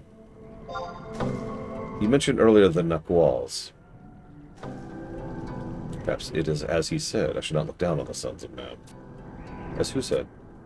Said Jacob. As pioneers whose charge is to open the jungle, clashes with Naquals are inevitable. We knew it from the beginning. Pioneering. Unsurprising, given they are guardians of Ulbuka. We are quite alike, the Naquals and I. We're residents of a land we cannot call our own, rescued from fate by the one you call the Founder King. They obeyed his will as much as I did when he ordered them to guard the 6 locations around Ulbuka, and they were bound to obey. That's how they came to protect this land. The ancient pact declared that they were to remain distant from the affairs of mortals and shelter the jungle from harm. Perhaps countless years have passed since the king made his request manifest. Perhaps too many years. Some who witnessed those times firsthand have had their memories fade as the centuries passed, and have long forgotten the very reason for their sworn task. Not just why, but what. You may call them protectors of the land, but you are sorely mistaken. It is not the jungle they pledge to protect.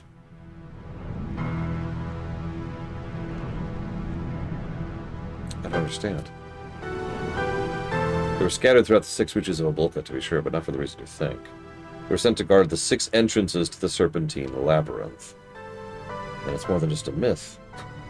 Yeah, we went there about an hour ago. When August made his last stand, he bid Mortimer and I return to the surface without him. Our purpose, given to the king himself, was not to guard his side.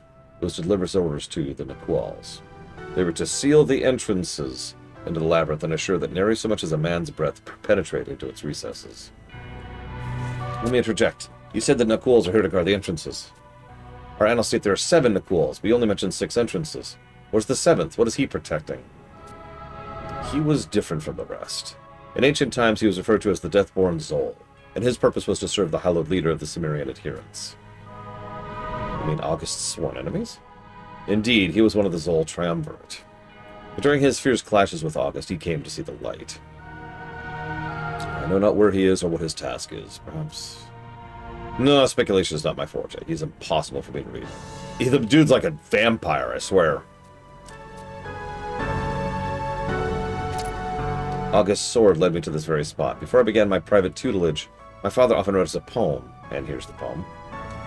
The light that pierced the sky signaled the top of this peak. I know the Founder King left someone or something very important with you. But Orthar Sain was not our only beacon. The twinned world tree whose power wanes as we speak gave a poem to Lowrunner, as it gave something to you. The winds of change sweep upon Ulbuka, threatening to blow away all she embraces. And this change bodes ill for all of us. Horrific beasts of unforeseen origin are appearing in greater numbers by the day. Land shivers threaten to knock over even the stoutest buildings in Adalin. Trees wither and die, and the water runs foul. Tell me, why? Why is this happening? Isn't there anything we can do to stop it? Please, if you know anything, share it with us. The seals on the Serpentine Labyrinth wear thin. Spirits of the past are beginning to awaken. You mean those who commanded the Cimmerian adherents? None other. Despite his monumental strength, even August would not be able to vanquish them. Merely sealing them within the labyrinth's confines took all of his strength. Yet he succeeded in stopping him. The Lord of the Serpentine Labyrinth. Hades. So the entity has a name. Darkness threatens to choke this land once more. He returns. The smell of the wind, the undulations of the land. It is as it was then. Like a harsh wind chipping away at a boulder, his return is sluggish but inevitable. Then, when he returns to Ulbuka, you too must sense it. Forces antithetical to all life strengthen with each passing day. As they wax, the power of the World Tree wanes.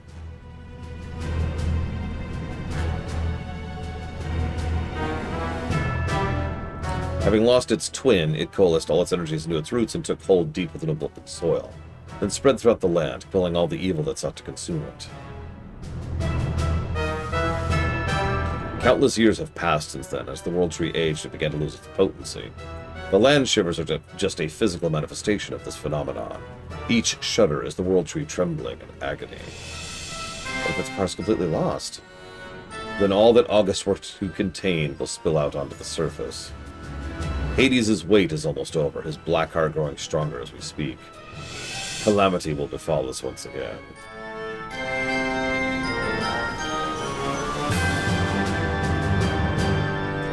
The air a stifling miasma, the water a fetid pool, the land a shattered palisade, the jungle a lifeless husk. Black flames will scourge the forest, rending all life from stem to stern, spelling a brutal end for us all.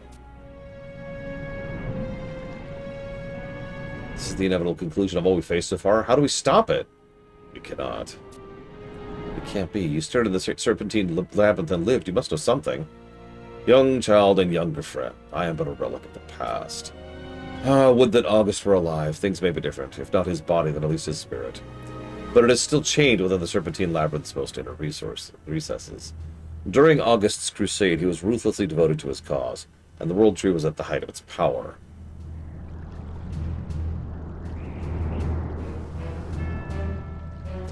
And I had just been freed, my blood boiling for revenge.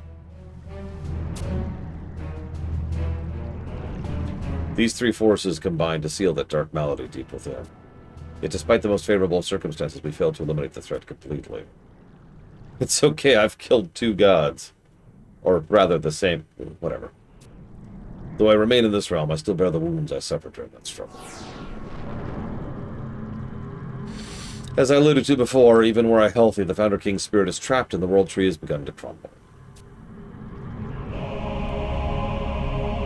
And yet, despite all this, the mankind insists on working its utmost to destroy the wilds.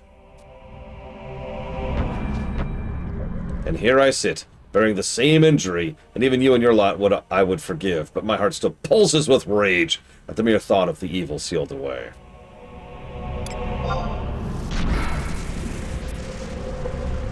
What's got into you? Stop that this instant. Forgive my sudden outburst. Whatever the case, our 3 lights of hope have been extinguished. I'm sure this was something. Maybe some way to save the World Tree? The world is made up of one simple truth. If something can grow old, it can die. Perhaps there's a way to reverse the process. What do you propose? First, a brief lesson. The World Tree's origins do not lie in Ulbuka. To hear August tell of it, he retrieved a young branch of the World Tree from a far-off land and planted it here. It sprang forth from the soil and began to bud before one turn of the moon, its limbs stretching so high they must have touched Altana herself.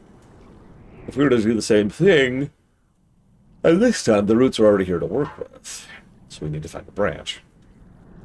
The World Tree would burst into existence much as it did then, only faster. We find such an object. A light's land. The World Tree grew in a sanctified place filled with light and surrounded by serene waters. Oh, the moon? Yeah, I could go there. In a place that was once called Rizoa. There was once a light's land on that frozen continent. Nevertheless, its presence is but a memory etched into tattered canvas.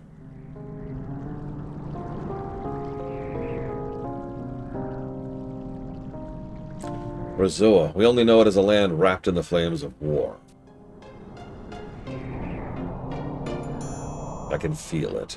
A spark of brilliance located within a stifling place.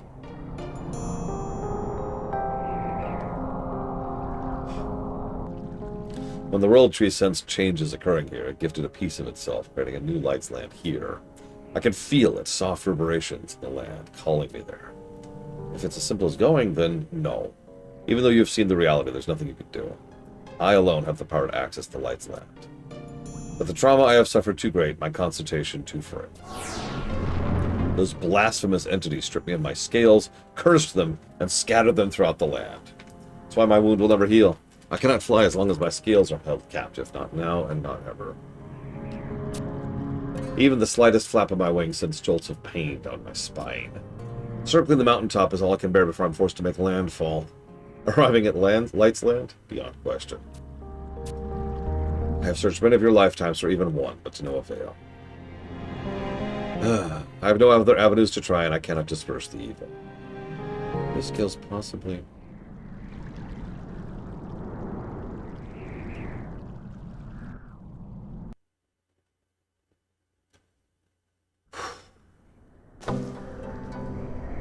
Okay, that's sudden. And yeah, meanwhile, the orcs are off just, you know, devastating the land like you do.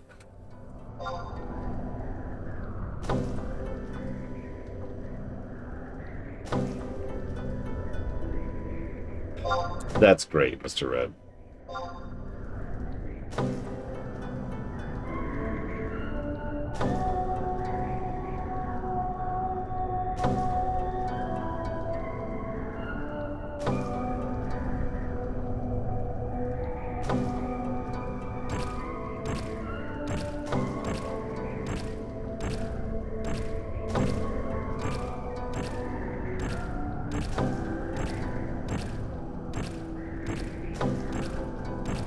You know, the game really does look a lot better at 60 FPS.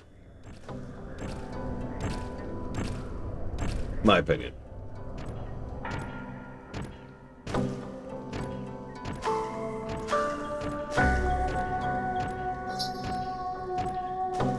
Here's something that's always amused me. I've been called elitist, stupid, liar, dickhead for preferring 60 FPS. Which has always kind of irritated me because I just like things to be smooth, and 60 FPS is pretty much the definition of smooth. In contrast, some people, well,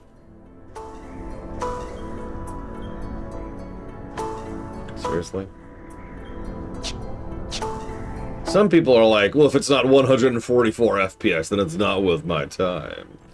And yes, you can tell above 60 FPS, despite what some things will tell you. But I mean, come on.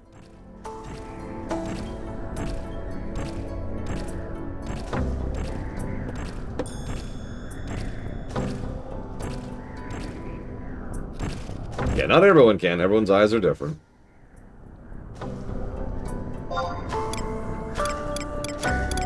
Oh, this is so stupid. Alright, whatever. We'll just go here. Let me go back to town so I can work back here.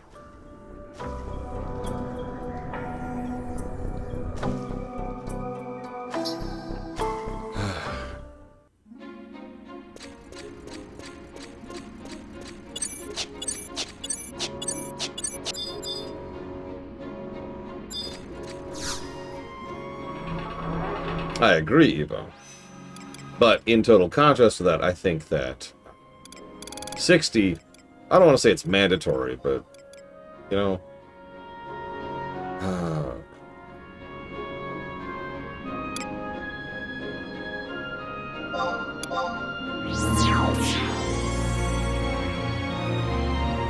now, stuttery 60 is worse than 30, I'll say that. If you cannot maintain 60, we have a problem. Starfield. God. Unoptimized mess.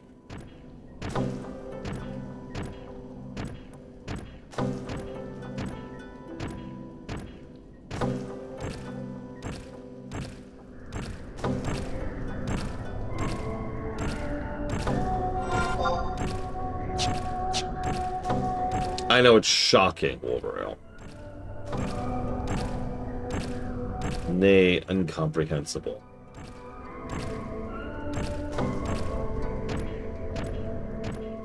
Hey, off the deeper end. Hope you had fun.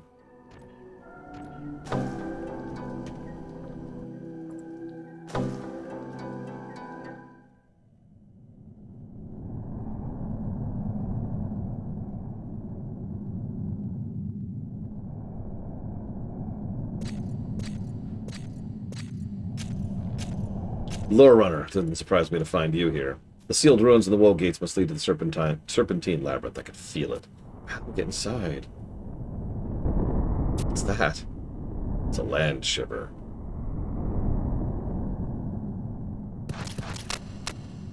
I remember you. It's been a while, Lure Runner. Come. If we do not make haste, the gate will open.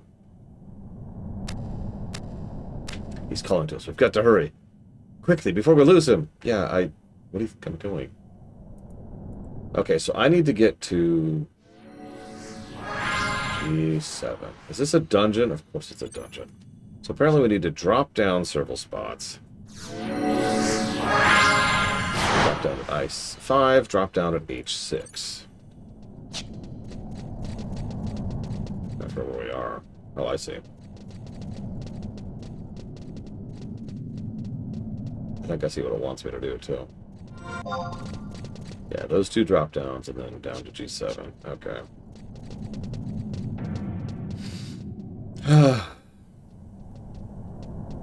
How do you play this game without stealth, I swear? Don't answer that. I know exactly how you play this game without stealth. I've played games without stealth before. In my nightmares.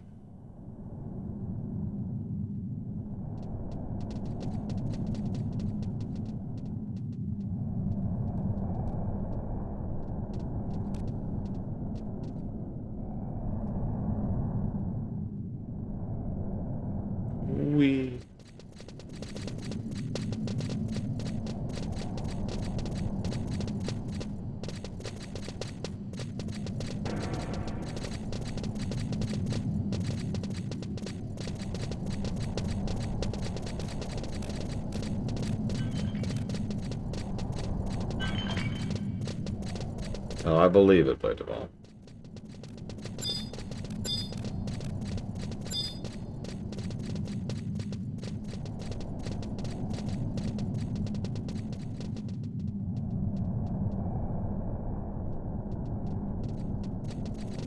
I'm guessing those are crafted? Or is there just a vendor somewhere? What the... hang on. Where are we going? G7. G7. So that's... behind us? What? Hold on. What? Hold up.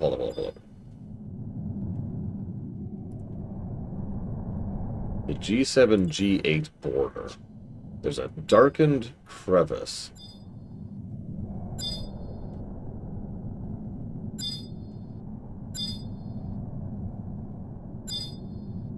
There it is.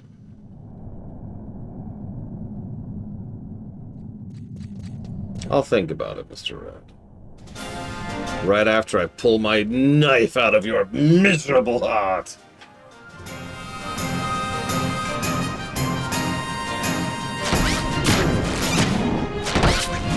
Quite the confused melee we have stumbled into.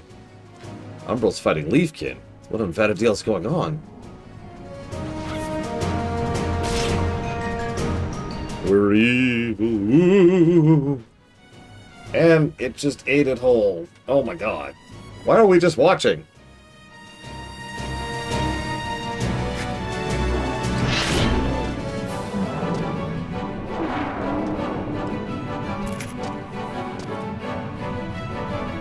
What took you so long? Like you would ever lose before I got here. We did. We saw him once before this.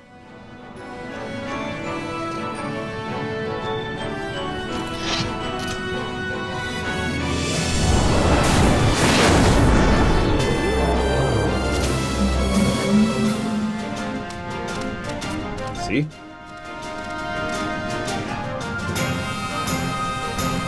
Where's the respect you're supposed to show your master? Never forget who's the older one here. Complaints can come after. We have work to do. You got that right. How is he still alive?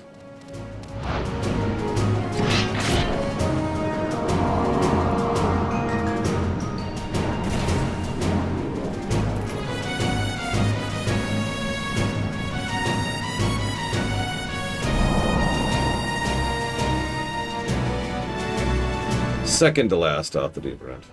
Although we're pretty far in. You there, Rugrat. We gotta get out of here. Follow me.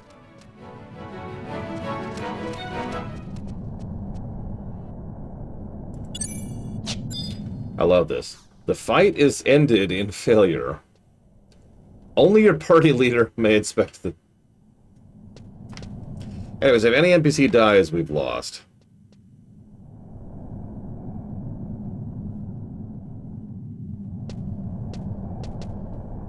Yeah. Oh.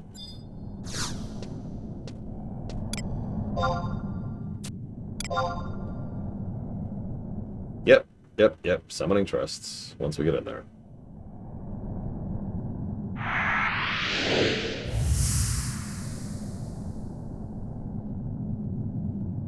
I'll get more glad to be close to done once we get on the final expansion.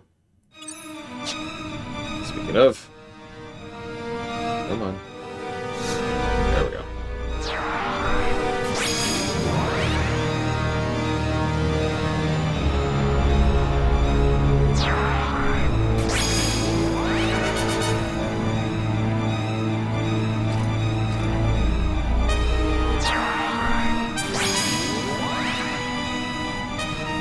Yeah, so after this, I'm going to cut off after this. But literally the next quest is a cutscene, and then the quest after that is going to that dungeon we were just at.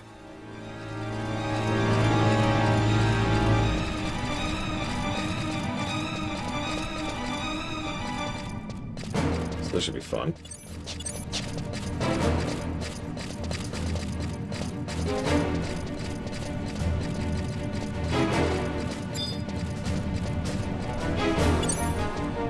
So pop this now while I'm just standing there.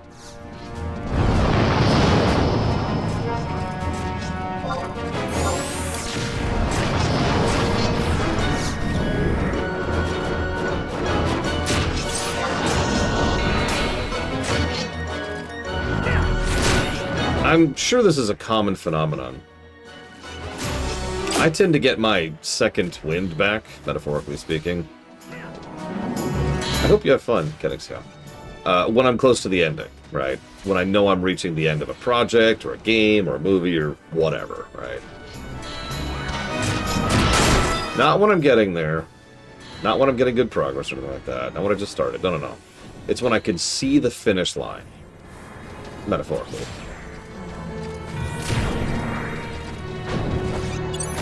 You probably even saw this phenomenon a few days ago when we were getting towards the end of Wings. Because even just being that close to the end of Wings was energizing. No offense to Wings, but Jesus Christ, that went on for too long.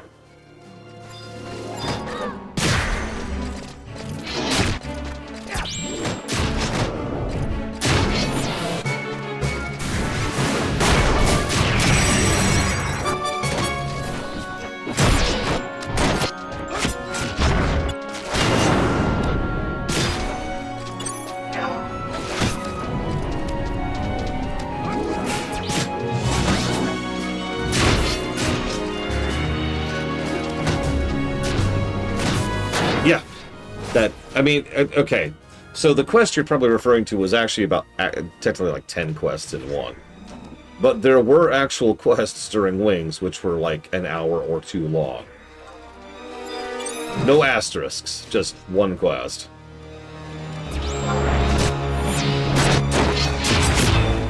The only other expansion to have that kind of time consumption thing was Vanilla.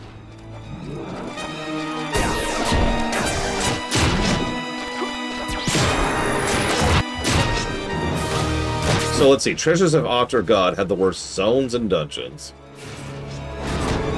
Wings had the worst padding. Vanilla had the worst story. And quests, actually, while I'm on the subject.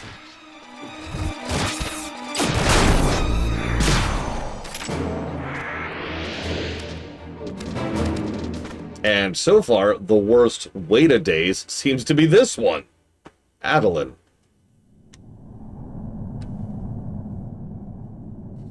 Go figure.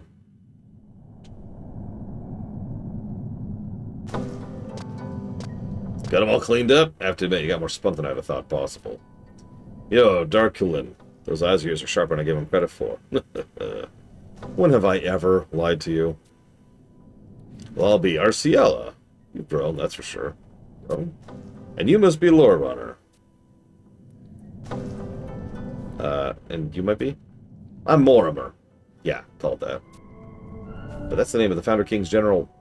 That's a title I haven't heard in a while. It's been ages since someone called me that, and I'd have thought to never hear it again. But yeah, I am that Morimer. Glad to see that Orsathene's been kept safe all these years.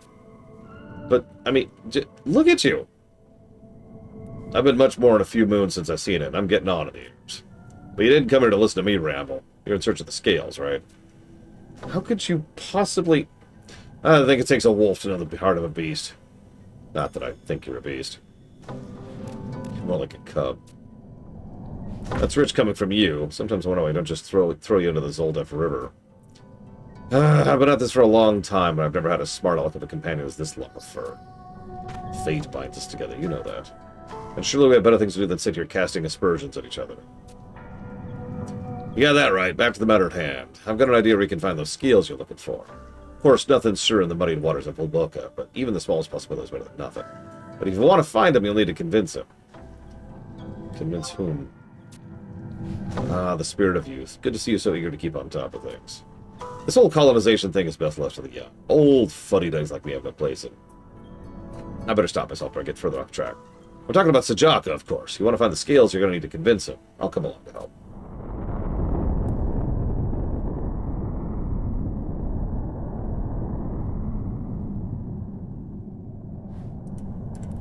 We're running out of time. We need to hurry. I made a promise to August, and I don't intend to break it.